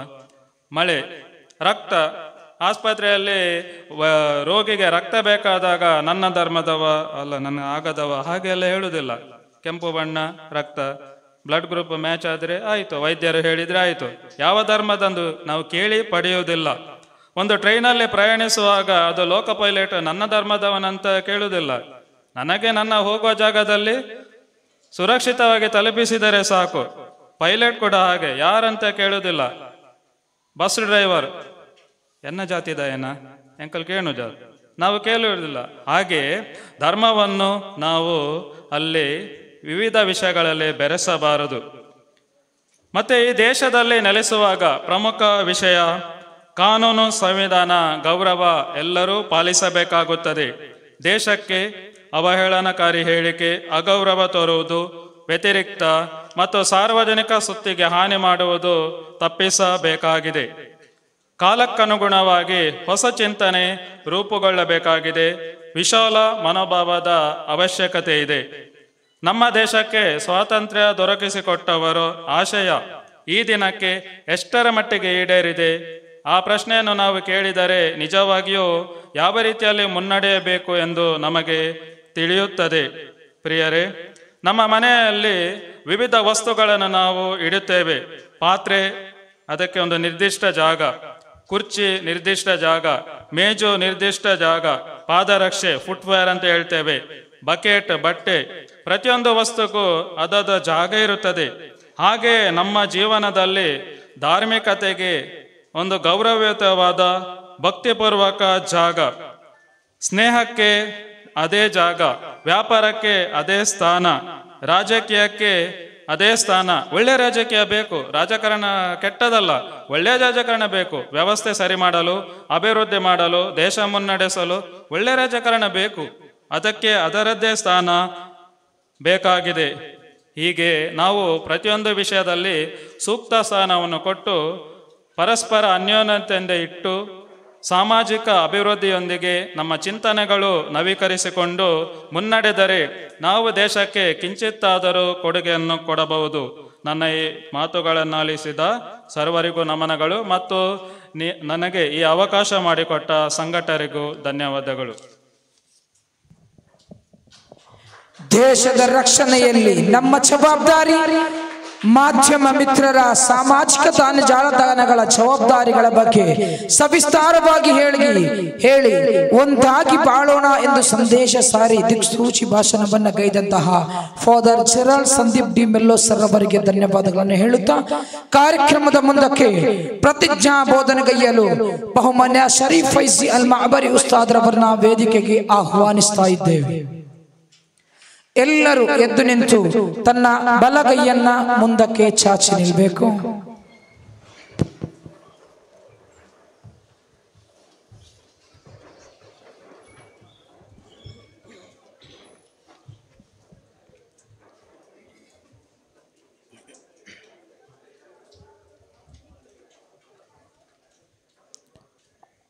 ಅಸ್ಸಲಾಮು ಅಲೈಕುಂ ವರಹಮತುಲ್ಲಾಹಿ ವಬರಕಾತು. ಎಲ್ಲರೂ ನಾನು ಹೇಳಿಕೊಡುವ ರೀತಿಯಲ್ಲಿ ಪ್ರತಿಜ್ಞೆ ಘೋಷಣೆ ಮಾಡಬೇಕು. ಭಾರತವು ನನ್ನ ದೇಶ, ಜಗತ್ತಿನೆಲ್ಲೆಡೆ ವಾಸವಿರುವ ಭಾರತೀಯರೆಲ್ಲರೂ ನನ್ನ ಸಹೋದರ ಸಹೋದರಿಯರು. ನನ್ನ ಜನ್ಮಭೂಮಿಯಾದ ಭಾರತದ ಪ್ರೌಢವಾದ ಪರಂಪರೆ ಮತ್ತು ಸಂಪನ್ನವಾದ ಸಂಸ್ಕೃತಿಯಲ್ಲಿ ನಾನು ಅಭಿಮಾನ ಪಡುತ್ತೇನೆ. ಸತ್ಯ, ಸಮಾನತೆ, ಸಹೋದರತೆ ಎಂಬ ಮೂಲ ಘೋಷವಾಕ್ಯದೊಂದಿಗೆ ಮತ್ತು ವಿವಿಧತೆಯಲ್ಲಿ ಏಕತೆ ಎಂಬ ಮೂಲ ಆಶಯದೊಂದಿಗೆ ನಾನು ಸಹಮತ ಹೊಂದಿದ್ದೇನೆ. ಮಹನೀಯವಾದ ಈ ತತ್ವಗಳೊಂದಿಗೆ ವಿರೋಧವಿರುವ ಎಲ್ಲ ನಿಲುವುಗಳೊಂದಿಗೆ ನಾನು ವಿರೋಧ ವ್ಯಕ್ತಪಡಿಸುತ್ತೇನೆ.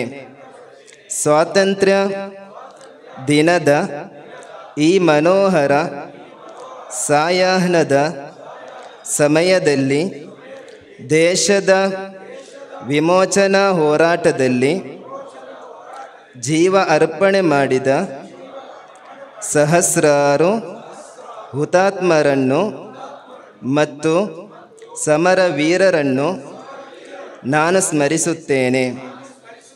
ಅವರು ಹೋರಾಡಿ ಪಡೆದ ಸ್ವಾತಂತ್ರ್ಯದ ಸಾಕ್ಷಾತ್ಕಾರವನ್ನು ಮುಂದಿನ ಪೀಳಿಗೆಗೆ ಹಸ್ತಾಂತರ ಮಾಡಲು ನಾನು ಪ್ರತಿಜ್ಞೆ ಮಾಡುತ್ತೇನೆ. ದೇಶದ ಅಸ್ಮಿತೆಯನ್ನು ನಾಶ ಮಾಡುವ ದುಷ್ಟಶಕ್ತಿಗಳ ವಿರುದ್ಧ ದೇಶಕ್ಕಾಗಿ ನಾನು ಸದಾಕಾಲ ಮುಂಚೂಣಿಯಲ್ಲಿರುವೆನೆಂದು ದೃಢವಾಗಿ ಹೇಳುತ್ತೇನೆ. ಜೈ ಹಿಂದ್, ಜೈ ಹಿಂದ್, ಜೈ ಜೈ ಜೈ ಹಿಂದ್. ಕಾರ್ಯಕ್ರಮದಲ್ಲಿ ಪ್ರತಿಜ್ಞಾ ಬೋಧನೆಯನ್ನು ಗೈದಂತಹ ಬಹು ಶರೀಫ್ ಫೈಸಿ ಅಲ್ಮಅಬರಿ ಉಸ್ತಾದರವರಿಗೆ ಧನ್ಯವಾದಗಳನ್ನು ಹೇಳುತ್ತಾ ಕಾರ್ಯಕ್ರಮದ ಮುಂದಕ್ಕೆ ಆಶಂಸ ಪ್ರಭಾಷಣಕ್ಕಾಗಿ ಬಹು ಮೌಲಾನಾ ಫಯಾಜ್ ಅಹಮದ್ ರಜ್ವಿ ಉಸ್ತಾದರವರನ್ನ ಕೋಡಿಯಂಗೆ ಪ್ರೀತಿಪೂರ್ವಕವಾಗಿ ಆಹ್ವಾನಿಸ್ತಾ ಇದ್ದೇನೆ.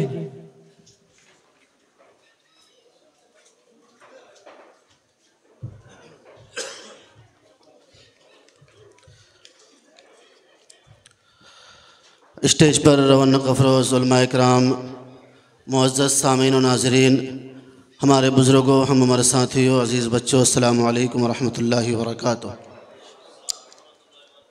अल्हम्दुलिल्लाह, अल्हम्दुलिल्लाहि रब्बिल आलमीन, वस्सलातु वस्सलामु अला सय्यिदिल मुरसलीन, अम्मा बाद, फ़अऊज़ु बिल्लाहि मिनश शैतानिर रजीम, बिस्मिल्लाहिर रहमानिर रहीम, इन्ना अक्रमकुम इंदल्लाहि यत्क़ाकुम, आमन्तु बिल्लाहि सदक़ल्लाहुल अज़ीम व सदक़ रसूलुहुन नबिय्युल करीम व नहनु अला ज़ालिका लमिनश शाहिदीन व शाकिरीन वल्हम्दुलिल्लाहि रब्बिल आलमीन। सबसे पहले मैं SYS जो तंजीम है इनको मुबारकबाद पेश करता हूँ कि इन्होंने एक बहुत खूबसूरत पहल किया और तमाम मज़ाहिब के मानने वालों को एकजा और इकट्ठा कर कर अपने मुल्क में रहने वाले लोगों को एक खूबसूरत पैगाम देने की कोशिश की कि हम अलग अलग मज़हब के मानने वाले हैं। कोई मस्जिद में जाने वाले हैं, कोई गिरजाघर में जाने वाले हैं, कोई मंदिर में जाने वाले हैं, कोई और किसी तरह की इबादत करने वाले हैं, लेकिन जब मुल्क की बात आए तो हम सब एक हैं। हम सब एक हैं और एक होकर इस मुल्क की बिका के लिए, सालिमियत के लिए, हिफाजत के लिए हर वक्त एक जगह खड़े रहते हैं। किसी ने क्या ही खूबसूरत अंदाज में कहा कि हम अपनी जान के दुश्मन को अपनी जान समझते हैं। हम अपनी जान के दुश्मन को अपनी जान समझते हैं। मोहब्बत की इसी मिट्टी को मुल्क हिंदुस्तान कहते हैं। मोहब्बत की, आपको समझ आ रही मेरी बात? स्लोली बोल रहा हूँ ताकि आपको समझ आ जाए।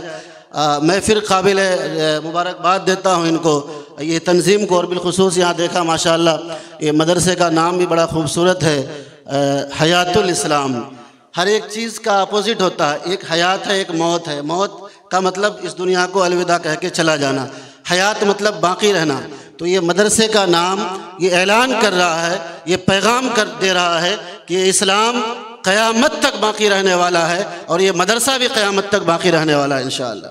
تو کہا ہم اپنی جان کے دشمن کو اپنی جان کہتے ہیں، محبت کی اسی مٹی کو ہندوستان کہتے ہیں، اور فرمایا میرے اندر سے ایک ایک کر کے سب کچھ رخصت ہو گیا۔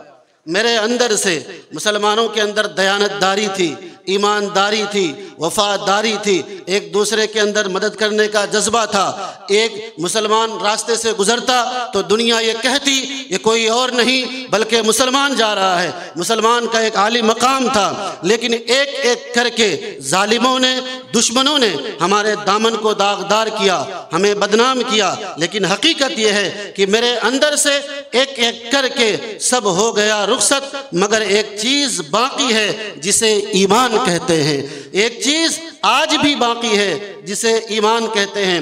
معزز سامعین و ناظرین، ہم اور آپ جو یہاں اکٹھا ہوئے ہیں، آج اس ملک کی خوبصورتی یہ ہے کہ ہم یہ آزادی کا دن منا رہے ہیں، اور آپ یقین جانیں یہ آزادی جو ہم منا رہے ہیں یہ کوئی معمولی چیز نہیں ہے۔ ایسا نہیں کہ ہم قید میں تھے اور آزاد ہو گئے، بلکہ آزادی ہمارے کو ذہن کی آزادی ملی، ہمارے کو کھانے پینے کی آزادی ملی، ہمارے کو سوچ و فکر کی آزادی ملی، ہمارے کو جینے مرنے کی آزادی ملی۔ ہر مذہب کے لوگ اپنے اپنے طور طریقے سے جئیں گے، اپنے اپنے طور طریقے سے عبادت کریں گے، اپنے اپنے طور طریقے سے اپنے بچوں کی پرورش کریں گے، اپنے اپنے طور طریقے سے اس دنیا میں سانسیں لیں گے۔ ہر ایک چیز کی آزادی ملی۔ اب آزادی کیسے ملی؟ آپ ہی کے اس کرناٹک کی سرزمین میں ایک مرد قلندر پیدا لیتا ہے جس کا نام حضرت ٹیپو سلطان ہے۔ وہ شیر ببر ایسا مرد تھا جس کو دیکھ کر انگریز کانپا کرتی تھی۔ وہ ٹیپو سلطان جس کا نام ٹیپو سلطان ہے، کرناٹک کی سرزمین سے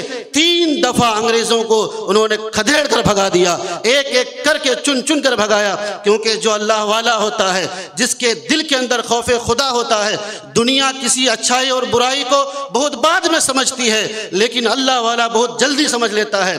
تو ان کے انگریزوں کے جو منصوبے تھے، ان کا جو پلاننگ تھا، اس کو سب سے پہلے ٹیپو سلطان نے سمجھا اور تمام انگریزوں کو کھدیڑ کر بھگا دیا۔ پھر سن 1799 میں 1799 میں جب انہی کے غداروں نے ٹیپو سلطان کو شہید کروایا تو انگریزوں نے بابا سے بلند یہ نعرہ دیا تھا کہ ہندوستان کا جو ایک شیر تھا اس کو قتل کر دیا گیا ہے، اب پورے ہندوستان ہمارے قبضے میں ہے، اب ہندوستان پہ ہم جم کر راج کریں گے۔ اور سن 1799 یعنی کہ 1799 سے مکمل انگریز ہندوستان پر قابض ہو گیا۔ اللہ اکبر۔ پھر 90 ایئرز کے بعد ایک مرد قلندر دہلی کے سرزمین پر پیدا ہوتا ہے جس کو حضرت علامہ فضل حق خیر آبادی کہا جاتا ہے۔ آپ نے سن 1857 میں یعنی کہ 1857 میں آپ نے سب سے پہلے ملک کی حفاظت کے لیے جہاد کا فتویٰ لکھا۔ آپ نے جب جہاد کا فتویٰ لکھا تو ہندوستان کے دہلی کے جامع مسجد کے اندر 300 علماء دین نے اس جہاد کے فتوے پر سائن کیا۔ جب سب نے حمایت کی آپ آگے بڑھے، پھر آپ کے ساتھ ہندو بھی آئے، آپ کے ساتھ مسلم بھی آئے، سکھ بھی آئے، عیسائی بھی آئے، تمام لوگ جب آئے چند دنوں کے اندر 90,000 مجاہدین اسلام جمع ہوئے۔ سبحان اللہ۔ جب انگریزوں کو یہ پتہ چلا، میں مختصر چند باتیں میں اس لیے بتانا چاہ رہا ہوں کہ آج جو ہے یہ دشمنوں نے بڑی سازش کے ساتھ یہ جو جہاد اس وقت کے جو مجاہدین اسلام تھے ان لوگوں کو درکنار کر دیا، ہسٹری سے ان کا نام مٹا دیا۔ آج ہمارے مسلمان بچوں کو پتہ نہیں ہے کہ ہمارے اکابر نے، ہمارے باپ دادا نے اس ملک کی آزادی کے لیے کیا نہیں کیا۔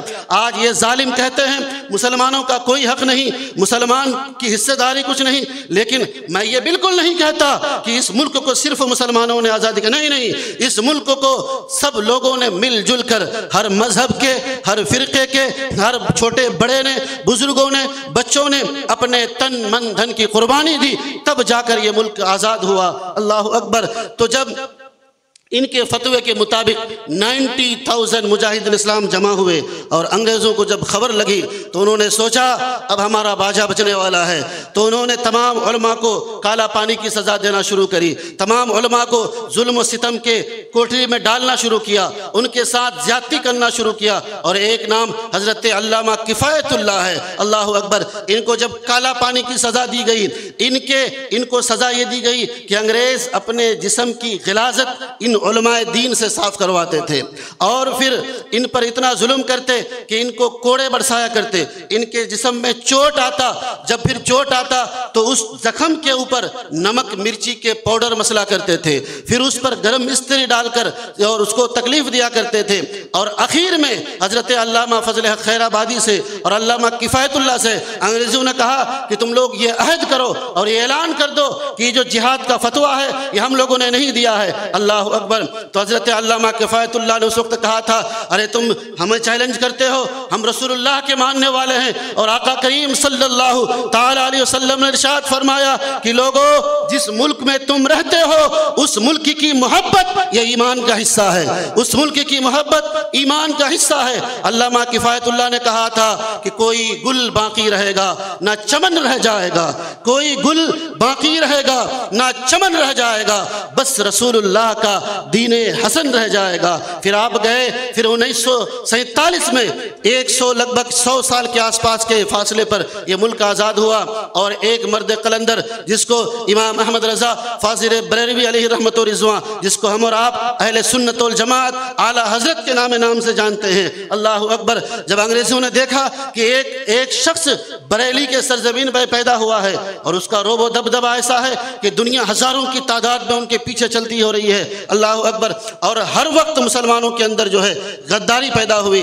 जब अंग्रेज़ों के चंद चाटुकार उलमाए दीन भी थे, लेकिन हरगिज़ वो उलमाए दीन सुन्नी उलमा नहीं थे। तो जब उन लोगों ने अंग्रेज़ों से उन्होंने कहा कि अगर इमाम अहमद रज़ा को हम अपने टीम में शामिल करते हैं तो बहुत सारे लोग जो है हज़ारों की तादाद में हमारे साथ शामिल होंगे।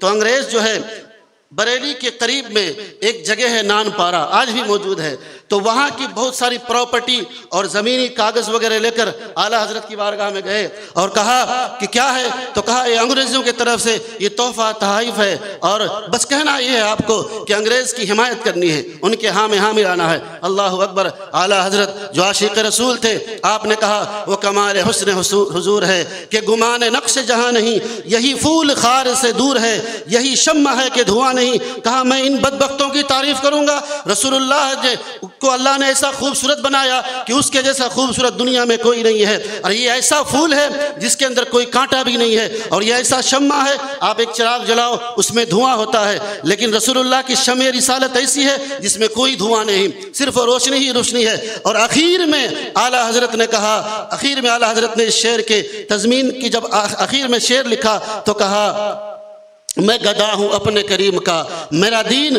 पारे ना नहीं। अल्लाह अकबर। कहा मैं अपने करीम का गदा हूँ, ये चंद रोटियों के टुकड़ों में हम पलने वाले नहीं हैं। और ये पैगाम दिया कि लोगों, अपने मुल्क से मोहब्बत के लिए अपने तन मन धन की जो है कुर्बानी देनी है और अपने वजूद की लड़ाई के लिए, मुल्क की बका के लिए हर वक्त खड़े रहना है। किसी शायर ने बहुत खूबसूरत अंदाज में हमारी हिमायत की है, कहा सामना जुल्म का बेखौफ खतर हमने किया, वक्त आया तो फिदा हिंद पे सर हमने किया। फिर फरमाया सरफरोशी में रहे हम भी बराबर के शरीक, आई मुश्किल तो फिदा जानो जिगर हमने किया। फरमाया फजल हक काफ़ी व अशफाक व इनायत जैसी नज़र इस खाक की हर एक गुहर हमने किया। फरमाया ज़ख्म पर ज़ख्म दिए अहले अदावत ने हमें, फिर भी इस मुल्क को महबूब नज़र हमने किया।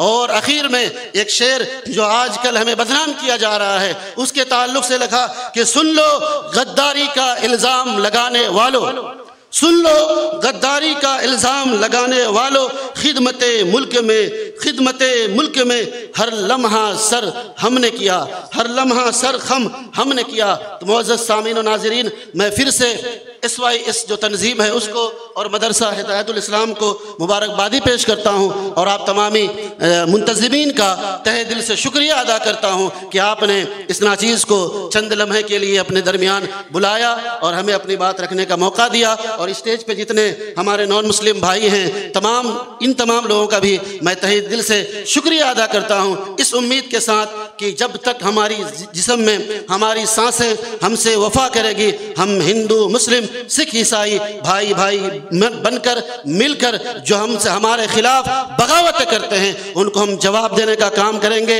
और एकताई का, मोहब्बत का, इसार का, कुर्बानी का दुनिया को सबक देंगे। इन्हीं चंद बातों के साथ अपनी गुफ्तगू को ख़त्म करता हूँ। व आखिरु दावाना अनिल हम्दुलिल्लाहि रब्बिल आलमीन। अस्सलामु अलैकुम व रहमतुल्लाहि व बरकातुहू। ಸ್ವಾತಂತ್ರ್ಯ ಹೋರಾಟದಲ್ಲಿ ದೇಶ ಪ್ರೇಮಿಗಳ ಪಾತ್ರ ಹಿಂದೂಸ್ತಾನವು ಪ್ರೀತಿಯ ಮಣ್ಣಾಗಿದೆ, ಜಾತ್ಯತೀತತೆಯ ತೋಟವಾಗಿದ್ದು ಧರ್ಮಗಳ ಆಚರಣೆಯೊಂದಿಗೆ ಇತರರನ್ನು ಪ್ರೀತಿಸಿ ಸಹಬಾಳ್ವೆಯಿಂದ ಬಾಳಿ ಬದುಕೋಣ ಎಂಬ ಸಂದೇಶವನ್ನ ಸಾರಿದಂತಹ ಮೌಲಾನಾ ಫಯಾಜ್ ಅಹಮದ್ ರಜ್ವಿ ಉಸ್ತಾದ್ರವರಿಗೆ ಧನ್ಯವಾದಗಳನ್ನು ಹೇಳುತ್ತಾ ಕಾರ್ಯಕ್ರಮದ ಮುಂದಕ್ಕೆ ಭಕ್ತಿಗೀತೆಯನ್ನ ಹಾಡಲು ಶಹಾನ್ ಮೂಸಾ ಇರ್ಮಾಲ್ ವಿದ್ಯಾರ್ಥಿಯನ್ನ ಪೋಡಿಯಂಗೆ ಆಹ್ವಾನಿಸ್ತಾ ಇದ್ದೇನೆ.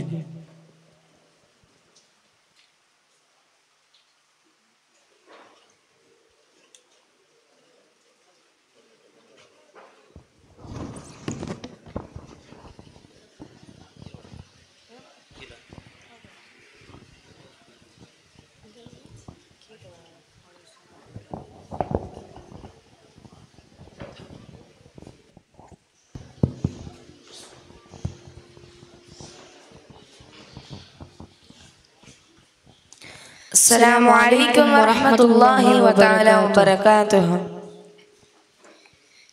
ಕೇಸರಿ ಹಸುರಿನ ತಿರಂಗ ಧ್ವಜವು ಹಾರುತ್ತಿರಲಿ ಶಾಶ್ವತ, ಹಿಂದೂ ಮುಸ್ಲಿಂ ಕ್ರೈಸ್ತರು ಕಟ್ಟಿದ ರಸಿಕರ ಬೀಡು ಭಾರತ. ಹುಬ್ಬುಲ್ ವತನಿ ಮಿನಲ್ ಈಮಾನ್, ಹುಬ್ಬುಲ್ ವತನಿ ಮಿನಲ್ ಈಮಾನ್, ಪ್ರವಾದಿಯ ಮಾತು ಮರೆತಿಲ್ಲ. ಕೇಸರಿ ಹಸುರಿನ ತಿರಂಗ ಧ್ವಜವು ಹಾರುತ್ತಿರಲಿ ಶಾಶ್ವತ, ಹಿಂದೂ ಮುಸ್ಲಿಂ ಕ್ರೈಸ್ತರು ಕಟ್ಟಿದ ರಸಿಕರ ಬೀಡು ಭಾರತ. ಆ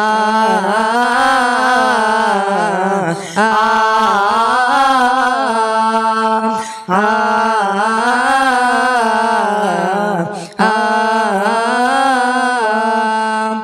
ಗತ ವೈಭವದ ನಾಡು, ಮತ ಸಂಸ್ಕೃತಿಗಳ ಬೀಡು. ಗತ ವೈಭವದ ನಾಡು, ಮತ ಸಂಸ್ಕೃತಿಗಳ ಬೀಡು. ಭಾರತ ದೇಶದ ಭವಿಷ್ಯ ರಚಿಸುವ ಸೇವಕ ನೀನಾಗೋ, ಭಾರತ ದೇಶದ ಭವಿಷ್ಯ ರಚಿಸುವ ಸೇವಕ ನೀನಾಗೋ. ಮಣ್ಣಿನ ಋಣವ ತೀರಿಸಲು ದೇಶಕ್ಕೆ ಯೋಗಿಯು ನೀನಾಗೋ, ಮಣ್ಣಿನ ಋಣವ ತೀರಿಸಲು ದೇಶಕ್ಕೆ ಯೋಗಿಯು ನೀನಾಗೋ.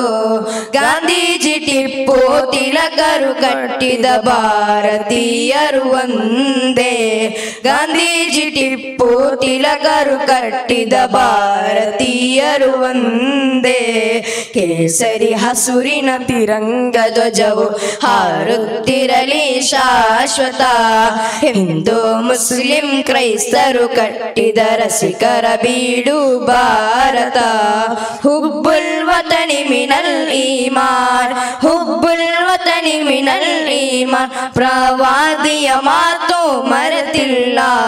ಕೇಸರಿ ಹಸುರಿನ ತಿರಂಗ ಧ್ವಜವು ಹಾರುತ್ತಿರಲಿ ಶಾಶ್ವತ, ಹಿಂದೂ ಮುಸ್ಲಿಂ ಕ್ರೈಸ್ತರು ಕಟ್ಟಿದ ರಸಿಕರ ಬೀಡು ಭಾರತ. ಆ ಆ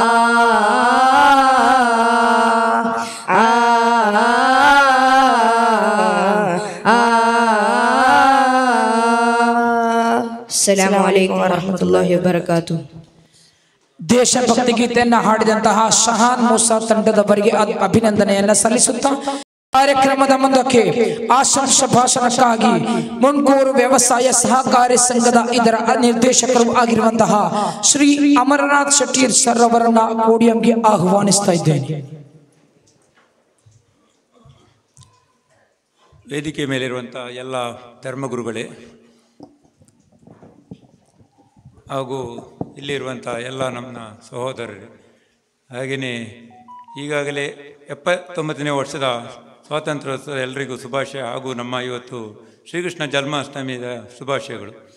ಹಾಗೆ ಈಗಾಗಲೇ ನಮ್ಮ ಎಲ್ಲ ಧರ್ಮಗುರುಗಳು ನಮ್ಮ ಎಲ್ಲ ಧರ್ಮದ ಬಗ್ಗೆ ಬೇರೆ ಬೇರೆ ರೀತಿಯಲ್ಲಿ ಎಲ್ಲ ಹೇಳಿದ್ದಾರೆ. ನಮ್ಮ ಚರ್ಚಿ ಗುರುಗಳು ತುಂಬ ಒಳ್ಳೆಯ, ಹಾಗೆ ನಮ್ಮ ಎಲ್ಲ ಈ ಪ್ರಾಂತ್ಯದ ಧರ್ಮಗುರುಗಳು ಬೇರೆ ಬೇರೆ ಕಡೆಯಿಂದ ಬಂದಂಥವರು. ಹಾಗಾಗಿ ನಾನು ಹೇಳೋದು ಇಷ್ಟೇ, ನಮ್ಮ ಎಲ್ಲ ಯುವಕರು ಈ ಇಡೀ ದೇಶದಲ್ಲಿ ರಾಷ್ಟ್ರ ಮಟ್ಟದಲ್ಲಿ ಕೂಡ ನಮ್ಮ ಮುಂದಿನ ಪ್ರಜೆಗಳಾಗಿರುವಂಥ ನಮ್ಮ ಯುವಕರು ಒಳ್ಳೆಯ ನಡತೆ, ಒಳ್ಳೆಯ ಬುದ್ಧಿ, ಯಾವುದೇ ಧರ್ಮದ ಮೇಲೆ ಯಾವುದೇ ಧರ್ಮವನ್ನು ಒಂದು ಧರ್ಮವನ್ನು ನಾವು ನೇರವಾಗಿ ತೆಗೆದುಕೊಂಡು ಎಲ್ಲ ಧರ್ಮದ ಮೇಲೆ ನಾವು ಒಂದು ದೃಷ್ಟಿಯನ್ನಿಟ್ಟುಕೊಂಡು ಎಲ್ಲ ನಮ್ಮ ಧರ್ಮ, ಹಿಂದೂಗಳು ಬೇರೆಲ್ಲ, ಮುಸಲ್ಮಾನ್ ಬೇರೆ, ಕ್ರೈಸ್ತರು ಬೇರೆಲ್ಲ, ಎಲ್ಲ ಧರ್ಮವನ್ನು ನಾವು ಒಗ್ಗಟ್ಟಾಗಿ ಸೇರಿಕೊಂಡಿದ್ದರೆ ಯಾವುದೇ ನಮಗೆ ಯಾವುದರಲ್ಲಿ ತೊಂದರೆ ಆಗಲಿಕ್ಕೆ ಸಾಧ್ಯತೆ ಇಲ್ಲ. ಅದಕ್ಕಾಗಿ ನಾನು ಹೇಳ್ತೇನೆ, ಮುಂದಿನ ದಿನದಲ್ಲಿ ನಮ್ಮ ಈ ಯುವಕರು ಮುಂದಿನ ಏಳಿಗೆಗಾಗಿ ನಮ್ಮ ಈಗಿನ ಯುವಕರೇ ಮುಂದಿನ ನಮ್ಮ ಪ್ರಜೆಗಳು. ಆದ್ದರಿಂದ ಒಳ್ಳೆಯ ನಡತೆ, ಒಳ್ಳೆಯ ಬುದ್ಧಿವಾದವನ್ನು, ಒಳ್ಳೆಯ ವಿದ್ಯಾವಂತರಾಗಿ ಬಾಳುವಂಥದ್ದಾಗಲಿ ಅಂತ ಎಲ್ರಿಗೂ ಒಳ್ಳೆಯದಾಗಲಿ ಅಂತ ಹೇಳ್ತಾ ನನ್ನ ಎರಡು ಮಾತನ್ನು ನಿಲ್ಲಿಸ್ತೇನೆ. ಜೈ ಹಿಂದ್, ಜೈ ಕರ್ನಾಟಕ. ಎಲ್ಲ ಧರ್ಮೀಯರನ್ನ ಗೌರವಿಸಿ ಒಳ್ಳೆಯ ಗುಣನಡತೆಯಿಂದ ಮುಂದಕ್ಕೆ ಹೋಗೋಣ ಎಂಬ ಶುಭ ಹಾರೈಸಿದಂತಹ ಶ್ರೀ ಅಮರನಾಥ್ ಶೆಟ್ಟಿ ಸರ್ ಅವರಿಗೆ ಧನ್ಯವಾದಗಳನ್ನು ಹೇಳುತ್ತಾ, ಕಾರ್ಯಕ್ರಮದ ಮುಂದಕ್ಕೆ ಮಾಜಿ ತಾಲೂಕು ಪಂಚಾಯತ್ ಸದಸ್ಯರು ಆಗಿರುವಂತಹ ಶ್ರೀ ಜಯ ಎಸ್ ಕೋಟ್ಯನ್ ಸರ್ ಅವರನ್ನ ಆಶಂಸಕ್ಕಾಗಿ ಕೋಡಿಯಂಗೆ ಆಹ್ವಾನಿಸ್ತಾ ಇದ್ದೇನೆ. ವೇದಿಕೆಯಲ್ಲಿದ್ದ ಎಲ್ಲ ಧಾರ್ಮಿಕ ಮುಖಂಡರು, ಎಲ್ಲ ಮಸೀದಿ ಎಲ್ಲ ಪದಾಧಿಕಾರಿಗಳಿಗೆ ಭಾಳ ಸಂತೋಷವಾಯಿತು. ಇವತ್ತು 79ನೇ ಸ್ವಾತಂತ್ರ್ಯೋತ್ಸವ ಎಲ್ಲರಿಗೂ ಅಭಿನಂದನೆ ಸಲ್ಲಿಸ್ತಾ, ನಾವು ಸ್ವಾತಂತ್ರ್ಯ ಸಿಕ್ಕಬೇಕಾದ್ರೆ ಎಷ್ಟೋ ಸಾವಿರ ಮಂದಿ ಜೀವ ಬಲಿದಾನ ಮಾಡಿದ್ದಾರೆ. ಅದನ್ನು ನಾವು ನೆನೆಸುತ್ತಾ ಇನ್ನು ನಾವು ಸಹ ಇಲ್ಲಿ ಯಾವುದೇ ಒಂದು ಕೋಮುಗಲಭೆಗೆ ಆಸ್ಪದ ಕೊಡದೆ ಎಲ್ಲ ಈಗಿನ ಯುವಕರು ಎಲ್ಲ ಮುಂದೆ ಒಳ್ಳೆಯ ಭಾರತ ಕಟ್ಟುವ ಹಾಗೆ ಮುಂದೆ ಬರಬೇಕು.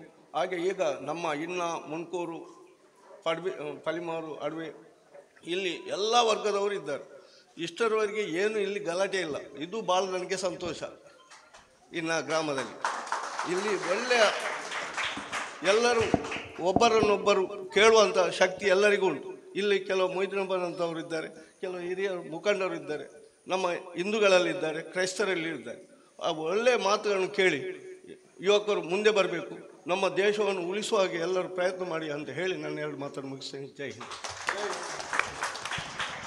ಸ್ವಾತಂತ್ರ್ಯ ಹೋರಾಟಗಾರರ ಬಲಿದಾನವನ್ನು ನೆನೆಸುತ್ತಾ ನಾವೆಲ್ಲರೂ ಒಂದಾಗಿ ಬಾಳಿ ಬದುಕೋಣ ಎಂಬಂತಹ ಸಂದೇಶವನ್ನ ಬೀರಿದಂತಹ ಶ್ರೀ ಜಯ ಎಸ್ ಕೋಟ್ಯನ್ ಸರ್ ಅವರಿಗೆ ಧನ್ಯವಾದಗಳನ್ನು ಹೇಳುತ್ತಾ, ಕಾರ್ಯಕ್ರಮದ ಮುಂದಕ್ಕೆ madrasa management association Udupi range ಇದರ ಅಧ್ಯಕ್ಷರು ಆಗಿರುವಂತಹ ಜನಾಬ್ ಅಬ್ದುಲ್ ರಹಿಮಾನ್ ಕುಚಿಕಾಡ್ ಇವರನ್ನ ಕೋಡಿಯಂಗೆ ಆತ್ಮೀಯವಾಗಿ ಆಹ್ವಾನಿಸ್ತಾ ಇದ್ದೇನೆ.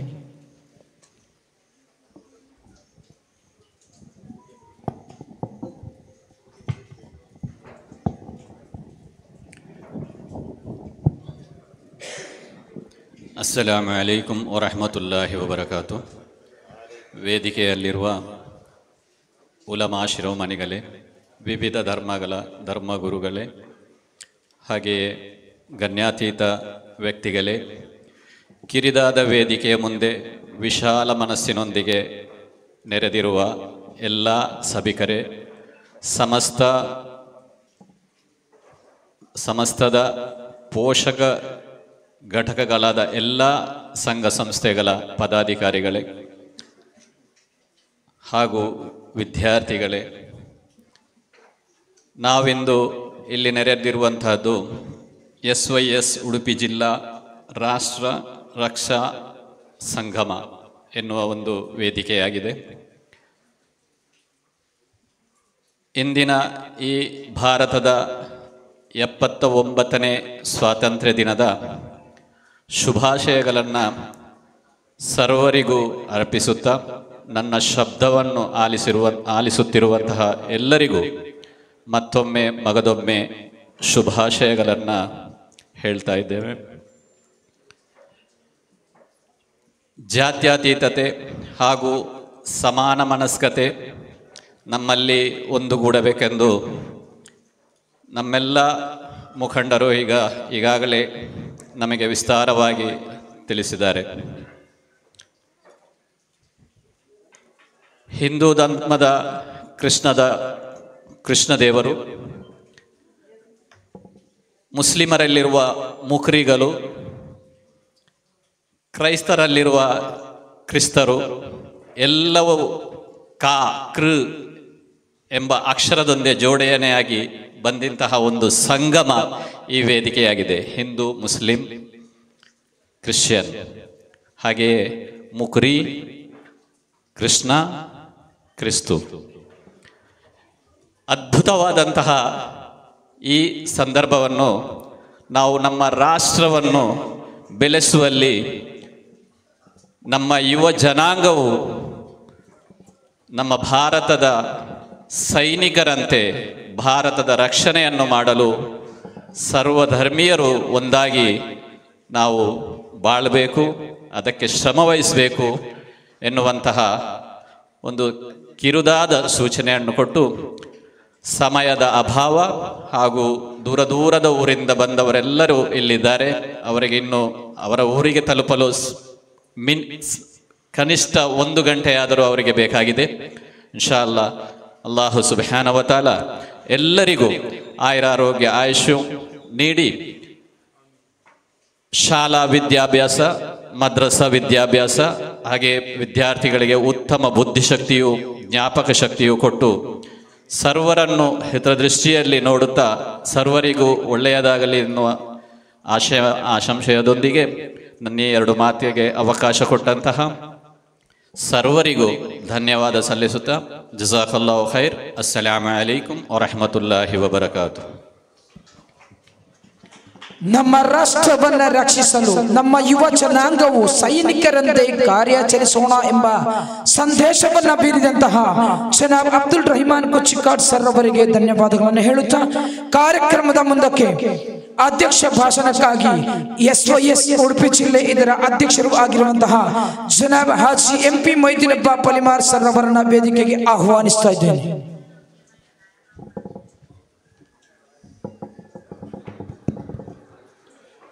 ಅಸ್ಸಲಾಮು ಅಲೈಕುಂ ವರಹಮತುಲ್ಲಾಹಿ ವಬರಕಾತು. ವೇದಿಕೆಯ ಮೇಲಿರುವಂತಹ ಧರ್ಮಗುರುಗಳೇ, ಉಲಮಾಗಳೇ, ನನ್ನೆಲ್ಲ ಸಹೋದರರೇ, ನೆರೆದಿರ್ತಕ್ಕಂಥ ನನ್ನ ಸಹೋದರ ಬಂಧುಗಳೇ, ಜಾತ್ಯತೀತತೆಯೇ ನಮ್ಮ ದೇಶದ ಧರ್ಮ. ಇದು SYS ಅನ್ನುವಂಥ ಈ ಸುನ್ನಿ ಯುವಜನ ಸಂಘ ಈ ರಾಷ್ಟ್ರದ ಜನತೆಗೆ ನೀಡ್ತಕ್ಕಂಥ ಒಂದು ಸಂದೇಶ. ಈ ಸಂದೇಶವನ್ನು ಎಲ್ಲ ಹಳ್ಳಿಗಳಲ್ಲಿ, ಎಲ್ಲ ಭಾಗಗಳಲ್ಲಿ ಪರಸರಿಸಬೇಕು ಅನ್ನುವಂಥ ಸದುದ್ದೇಶವನ್ನು ಇಟ್ಕೊಂಡಿರ್ತಕ್ಕಂಥ ಸಮಸ್ತ ಕೇರಳ ಇಸ್ಲಾಂ ಮತ್ತು ಸಮಸ್ತ ಕೇರಳ ಜಮಿಯತ್ತುಲ್ ಉಲಮದ ನೇತಾರರು ನಮ್ಮೆಲ್ಲರಿಗೂ ಕೂಡ ನಿರ್ದೇಶನ ಕೊಟ್ಟು ಇಡೀ ದೇಶದ ನಾನಾ ಭಾಗಗಳಲ್ಲಿ ಇವತ್ತು ಇಂಥ ರಾಷ್ಟ್ರ ರಕ್ಷಾ ಸಂಗಮವನ್ನು ಆಯೋಜಿಸಿದೆ. ಇವತ್ತಿನ ನಮ್ಮ ದೇಶದ ಪರಿಸ್ಥಿತಿಯಲ್ಲಿ ತೀರಾ ಅನಿವಾರ್ಯ ಆಗಿರ್ತಕ್ಕಂಥ ಈ ಒಂದು ಕಾರ್ಯಕ್ರಮ. ದೇಶ ಇವತ್ತು ನಮ್ಮ ಪೂರ್ವಿಕರು ಸ್ವಾತಂತ್ರ್ಯ ಪೂರ್ವದಲ್ಲಿ ಕಂಡಿರ್ತಕ್ಕಂಥ ಕನಸಿಗೆ ವ್ಯತಿರಿಕ್ತವಾಗಿ ಇವತ್ತು ಹೋಗ್ತಕ್ಕಂಥ ಈ ಒಂದು ಸಂದರ್ಭದಲ್ಲಿ ನಾವೆಲ್ಲರೂ ಇವತ್ತು ಎಚ್ಚೆತ್ತುಕೊಂಡು ನಮ್ಮಲ್ಲಿರ್ತಕ್ಕಂಥ ಸಂಕುಚಿತ ಮನೋಭಾವವನ್ನು ಬದಿಗಿಟ್ಟು ಜಾತಿ, ಮತ, ಪಂಥ ಎಲ್ಲವನ್ನು ಕೂಡ ಮರೆಯುವುದರ ಜೊತೆಗೆ ನಮ್ಮ ಪ್ರದೇಶದಲ್ಲಿ ನಾವು ಐಕ್ಯತೆಯೊಂದಿಗೆ ಜೀವನ ಮಾಡಿದಾಗ ಇಡೀ ದೇಶದಾದ್ಯಂತ ಈ ಕೆಲಸ ನಡೆದರೆ ಈ ದೇಶದಲ್ಲಿ ಯಾವತ್ತೂ ಕೂಡ ಯಾವ ರೀತಿಯ ಸಂಘರ್ಷಗಳು ಕೂಡ ಬರದೆ ನಮ್ಮ ಹಿರಿಯರು ಕಂಡುಕೊಂಡಿರ್ತಕ್ಕಂಥ ಆ ಸ್ವಾತಂತ್ರ್ಯವನ್ನು ಸಂರಕ್ಷಣೆ ಮಾಡಲಿಕ್ಕೆ ಸಾಧ್ಯ ಆಗ್ತದೆ ಅನ್ನತಕ್ಕಂಥ ಮಾತನ್ನು ಕೂಡ ಈ ಸಂದರ್ಭದಲ್ಲಿ ಉಲ್ಲೇಖ ಮಾಡಿಕೊಂಡು ಕಾರ್ಯಕ್ರಮದಲ್ಲಿ ಬಹುಶಃ ಅಧ್ಯಕ್ಷ ಭಾಷಣ ಅನ್ನತಕ್ಕಂಥದ್ದು ಪುಣೆಯಲ್ಲಿ ನಡೀಬೇಕಾಗಿತ್ತು. ಆದರೆ ಇವತ್ತು ಸ್ವಲ್ಪ ಬದಲಾವಣೆಯನ್ನು ಮಾಡಿಕೊಂಡು ಅದನ್ನು ಕೊನೆಗಿಂತ ಸ್ವಲ್ಪ ಮುಂದಕ್ಕೆ ಮಾಡಬೇಕು ಅಂತ ಹೇಳಿ ನಾವು ಬಯಸ್ಕೊಂಡಿದ್ದೆ ನಾನು. ಯಾಕೆಂತ ಹೇಳಿದರೆ ನಮ್ಮ ರಾಜೇಂದ್ರ ಭಟ್ರು ಇವತ್ತು ಉಪನ್ಯಾಸವನ್ನು ಮಾಡ್ತಾ ಇದ್ದಾರೆ. ಬಹಳ ದೀರ್ಘವಾಗಿರ್ತಕ್ಕಂಥ ಉಪನ್ಯಾಸವನ್ನು ನಮಗೆ ಹೆಚ್ಚು ಕಮ್ಮಿ 1 ಗಂಟೆ ಅವರು ಇವತ್ತು ನಮ್ಮನ್ನು ಉದ್ದೇಶಿಸಿ ಮಾಡ್ತಾ ಇರ್ತಕ್ಕಂಥ ಒಂದು ಅವಕಾಶ ಅವರ ಪಾಲಿಗಿದೆ. ಅವರು ಬಹಳ ವಿಶೇಷವಾಗಿ ನಮಗೆ ಒಂದು ರೀತಿಯ ಸಂಚಲನವನ್ನು ಮೂಡ್ತಕ್ಕಂಥ ರೀತಿಯಲ್ಲಿ ಮಾಡ್ತಕ್ಕಂಥ ಒಂದು ಕಾರ್ಯಕ್ರಮ. ಇವತ್ತಿನ ಕಾರ್ಯಕ್ರಮದಲ್ಲಿ ನನ್ನ ಸಹೋದರರು ಇವತ್ತು JIS ಕೋಟ್ಯಾಂಡ್ರಿದ್ದಾರೆ, ಅಮರನಾಥ್ ಶೆಟ್ರು ಇದ್ದಾರೆ, ನಮ್ಮ ಫಾದರ್ ಧರ್ಮಗುರುಗಳು ಇದ್ದಾರೆ. ನಾವೆಲ್ಲರೂ ಭಾವೈಕ್ಯತೆಯಿಂದ ಬಹುಶಃ ಈ ಭಾಗದಲ್ಲಿ ಜೀವನ ಮಾಡ್ತಾ ಇದ್ದೀವಿ. ಜಯ ಕೋಟ್ಯಾಂಡ್ರವರು ಹೇಳಿದರು ಒಂದು ವಿಚಾರ ನಾವು ಇವತ್ತು ನೆನಪಿಸ್ಕೊಳ್ಳಿಕ್ಕೆ ನಾನು ಬಯಸ್ತಾ ಇದ್ದೀನಿ. ನಮ್ಮ ಜಯ ಕೋಟ್ಯಾಂಡ್ರು ಬಹಳ ದೊಡ್ಡ ಒಬ್ಬ ಜಾತ್ಯತೀತ ವ್ಯಕ್ತಿ ಅಂತೇಳಿ ನಾನು ಬಂದು ಬಯಸ್ಕೊಂಡೆ. ಬಹುಶಃ ಅವರ ಅಧ್ಯಕ್ಷರಾಗಿದ್ದು, ನಾನು ಮೆಂಬರ್ ಆಗಿದೆ ಪಂಚಾಯಿತಿಯಲ್ಲಿ, ಅವರು ಅಧ್ಯಕ್ಷ ನಾನು ಉಪಾಧ್ಯಕ್ಷ ಅಂತೇಳಿ ಒಂದು ಕಾಲದಲ್ಲಿ ನಮ್ಮ ಹೈಕಮಾಂಡ್ ತೀರ್ಮಾನ ಮಾಡಿಯೇ ಬಿಡ್ತು.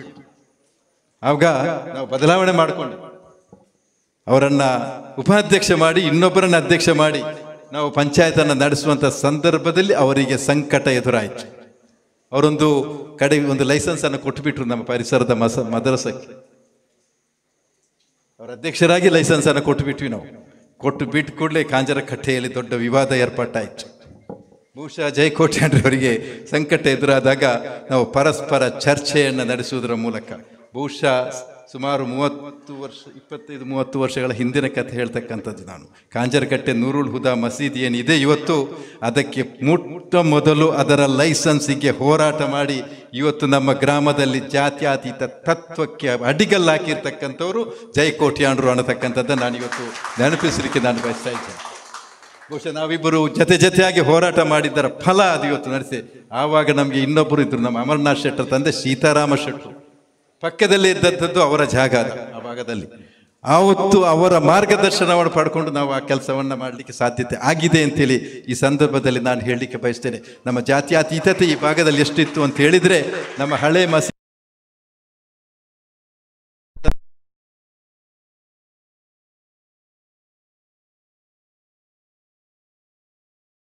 ಸಂದರ್ಭದಲ್ಲಿ ನಮ್ಮ ಅಮರನಾಥ್ ಶೆಟ್ಟರು, ಪಡುಮಿತ್ತಿಲ ಆನಂದ ಶೆಟ್ಟರದ್ದು ಮತ್ತು ಸದಾನಂದ ಶೆಟ್ಟರು ಇದ್ರು. ಬಹುಶಃ ಇವರು 3 ಜನ ಸೇರಿಕೊಂಡು ಅದರ ಇಡೀ ಮಾಡಿಗೆ ಬೇಕಾದಂಥ ತಾಳೆ ಮರವನ್ನು ದಾನವಾಗಿ ಕೊಟ್ಟಿರ್ತಕ್ಕಂಥ ಕುಟುಂಬದ ಒಬ್ಬ ಸದಸ್ಯ ಇವತ್ತು ಈ ಸ್ವಾತಂತ್ರ್ಯೋತ್ಸವದ ಸಂದರ್ಭದಲ್ಲಿ ಸರ್ವಧರ್ಮೀಯರ ಈ ಕಾರ್ಯಕ್ರಮದಲ್ಲಿ ನಮ್ಮೊಂದಿಗೆ ಬಂದು ಸೇರುವುದರ ಮೂಲಕ ಮತ್ತೆ ನಾವು ಅದನ್ನು ಬಲಪಡಿಸ್ತಕ್ಕಂಥ ಕೆಲಸಕ್ಕೆ ನಾವು ಇವತ್ತು ತಯಾರಾಗಿದ್ದೇವೆ. ಈ ಸಂದರ್ಭದಲ್ಲಿ ನಾನು ಒಂದು ಮಾತನ್ನು ನಮ್ಮೆಲ್ಲ ನಾಯಕರುಗಳಿಗೆ ಕೊಡ್ತೇನೆ. ಈ ಜಮಾತಿನಲ್ಲಿರ್ತಕ್ಕಂಥ ನನ್ನ ಸಮುದಾಯದ ಯುವಕರು ಈ ಜಾತ್ಯತೀತ ಪರಂಪರೆಯನ್ನು ಸಂರಕ್ಷಣೆ ಮಾಡಲಿಕ್ಕೆ ಯಾವ ತ್ಯಾಗಕ್ಕೂ ಕೂಡ ನಾವು ಸನ್ನದ್ಧರಾಗಿದ್ದೇವೆ. ನಮಗೆ ಉಸ್ಮಾನ್ ಫೈಸಿ ಉಸ್ತಾದರಂತಹ, ಇಬ್ರಾಹಿಂ ದಾರಿಮಿ ಉಸ್ತಾದರಂತಹ ಮಹಾನ್ ನಾಯಕರ ನಾಯಕತ್ವ ಇದೆ. ಆ ನಾಯಕತ್ವದಲ್ಲಿ ಇಲ್ಲಿ ಯಾವತ್ತೂ ಕೂಡ ನಮ್ಮ ಸಮುದಾಯದಲ್ಲಿ ಯಾವ ತೊಂದರೆಗಳು ಕೂಡ ನಡೆಯದಂತೆ ನಿಮ್ಮ ಹಿರಿಯರು ಹಾಕಿಕೊಟ್ಟಿರ್ತಕ್ಕಂಥ ಆ ಮಾರ್ಗದರ್ಶನವನ್ನು ಮತ್ತೆ ಮುಂದುವರಿಸಲಿಕ್ಕೆ ನಾವು ಯಾವತ್ತೂ ಕೂಡ ಸಹಕಾರ ಮಾಡ್ತೀವಿ ಮತ್ತು ತಯಾರಾಗಿದ್ದೀವಿ ಅನ್ನುವಂಥ ಮಾತನ್ನು ಹೇಳಿಕೊಂಡು ಈ ದೇಶದ ಐಕ್ಯತೆ, ದೇಶದ ಸಮಗ್ರತೆ, ದೇಶದ ಅಖಂಡತೆಗೋಸ್ಕರ ನಾವೆಲ್ಲರೂ ಕೂಡ ಒಂದಾಗಿ ದುಡಿಯೋಣ, ನಮ್ಮ ಶ್ರಮವನ್ನು ಅದಕ್ಕೆ ವಿನಿಯೋಗ ಮಾಡೋಣ ಅಂತ ಮಾತನ್ನು ಹೇಳಿಕೊಂಡು ನಮ್ಮ ರಾಜೇಂದ್ರ ಭಟ್ರು 36 ವರ್ಷಗಳ ಕಾಲ ನಮ್ಮ ಮಣ್ಣಿನಲ್ಲಿ ಅಧ್ಯಾಪನ ವೃತ್ತಿಯನ್ನು ನಡೆಸಿರ್ತಕ್ಕಂಥ ಒಬ್ಬ ಪುಣ್ಯಾತ್ಮ.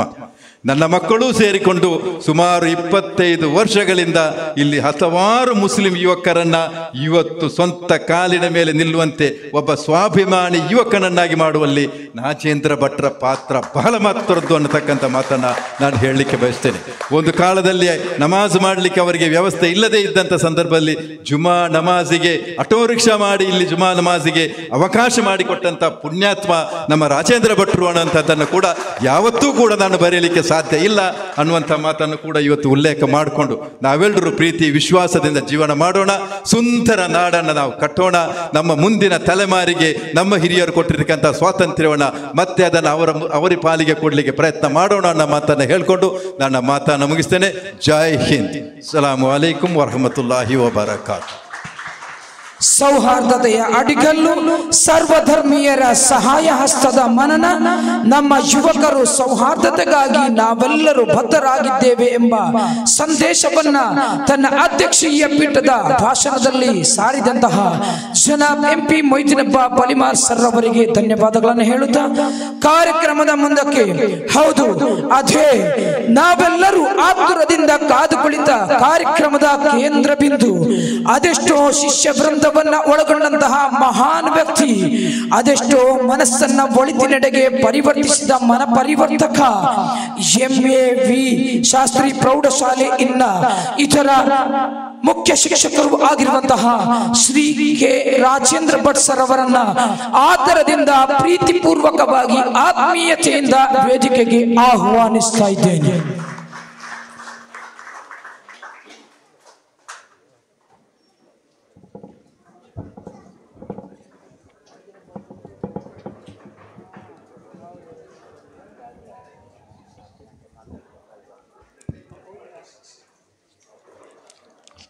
ಸರಿ ಸರಿ ಸರಿ.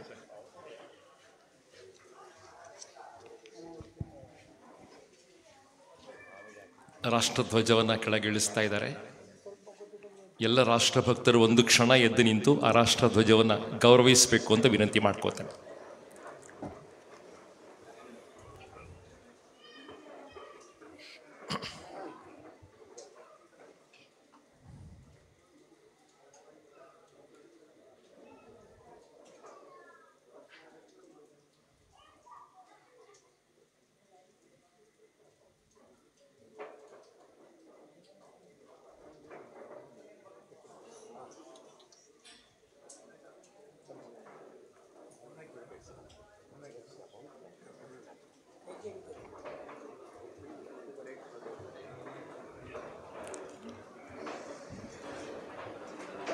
ದಯವಿಟ್ಟು ಆಸೀನರಾಗಿ.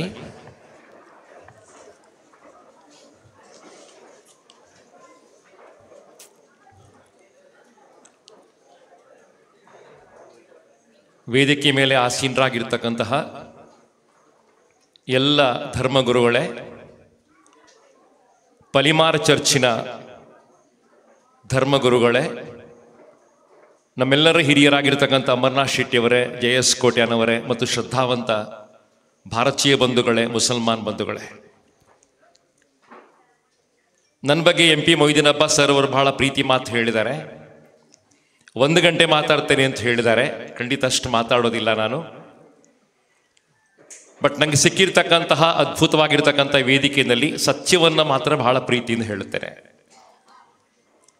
ಇಲ್ಲಿ ಸೇರಿದ ಎಲ್ಲ ಸಜ್ಜನ ಬಾಂಧವರಿಗೂ ಕೂಡ, ರಾಷ್ಟ್ರ ಬಂಧುಗಳಿಗೂ ಕೂಡ 79ನೇ ಸ್ವಾತಂತ್ರ್ಯದ ಶುಭಾಶಯಗಳನ್ನು ಕೋರ್ತಾ ಇದ್ದೇನೆ. 223 ವರ್ಷಗಳ ಸುದೀರ್ಘವಾದ ಸ್ವಾತಂತ್ರ್ಯ ಹೋರಾಟವನ್ನು ಮುಗಿಸಿಕೊಂಡು ಭಾರತ ಸ್ವಾತಂತ್ರ್ಯವನ್ನು ಪಡೆಯಿತು. ಈಸ್ಟ್ ಇಂಡಿಯಾ ಕಂಪನಿ ಭಾರತಕ್ಕೆ ಬಂದಾಗ ಅವರನ್ನು ಸ್ವಾಗತ ಮಾಡಿರ್ತಕ್ಕಂತಹ ಮೊಘಲ್ ದೊರೆ ಶಹಜಾನ್ ಅವರಿಗೆ ಸತಾರಾ ನಗರವನ್ನ ಒಂದು ವಸಾಹತು ಮಾಡಲಿಕ್ಕೆ ಅವಕಾಶವನ್ನು ಮಾಡಿಕೊಟ್ರು. ಆಮೇಲೆ 223 ವರ್ಷಗಳ ಕಾಲ ಭಾರತವನ್ನ ಬ್ರಿಟಿಷರು ಆಳ್ತಾ ಹೋದರು. ಎಷ್ಟು ದೀರ್ಘವಾಗಿರ್ತಕ್ಕಂಥ ಸ್ವಾತಂತ್ರ್ಯ ಹೋರಾಟ ಜಗತ್ತಲ್ಲಿ ಎಲ್ಲಿ ಕೂಡ ಆಗಿಲ್ಲ. ಬ್ರಿಟಿಷರು ಹಲವು ರಾಷ್ಟ್ರಗಳನ್ನ ವಸಾಹತುಗಳನ್ನಾಗಿ ಮಾಡ್ಕೊಂಡಿದ್ದಾರೆ. 40 ವರ್ಷ 50 ವರ್ಷದ ಸ್ವಾತಂತ್ರ್ಯ ಪಡೀತಾ ಹೋಯಿತು. ಆದರೆ ಇಷ್ಟು ದೀರ್ಘವಾದ ಸ್ವಾತಂತ್ರ್ಯ ಹೋರಾಟ ಯಾಕೆ ಆಯಿತು ಅಂತ ಹೇಳಿದ್ರೆ ಅರ್ಥ ಮಾಡಿಕೊಳ್ಳಿ ಸ್ನೇಹಿತರೆ, ನಮ್ಮಲ್ಲಿ ಒಗ್ಗಟ್ಟಿರಲಿಲ್ಲ. ನಮ್ಮ ದೇಶದಲ್ಲಿ ಹಿತಶತ್ರುಗಳಿದ್ರು. ಹೊರಗಿನ ಶತ್ರುಗಳಿಗಿಂತ ನಮ್ಮೊಳಗಿನ ಶತ್ರುಗಳು ನಮ್ಮನ್ನ ಒಡೆಯುವಂತ ಕೆಲಸಗಳನ್ನ ಮಾಡ್ತಾ ಮಾಡ್ತಾ ಹೋದ್ರು. 1757ನೇ ಇಸ್ವಿನಲ್ಲಿ ಪ್ಲಾಸಿ ಕದನ ಅಂತ ಒಂದು ಕದನ ಆದ್ದನ್ನ ನೀವೆಲ್ಲ ಇತಿಹಾಸದ ಪುಸ್ತಕ ಓದ್ಕೋತೀರಿ. ಬಂಗಾಳದ ಅರಸನಾಗಿರ್ತಕ್ಕಂಥ ಸಿರಾಜುದ್ದೌಲಾ ಹೋರಾಟವನ್ನು ಸ್ಟಾರ್ಟ್ ಮಾಡ್ತಾನೆ. ಸ್ವಾಭಿಮಾನದ ಹೋರಾಟ ಅದು.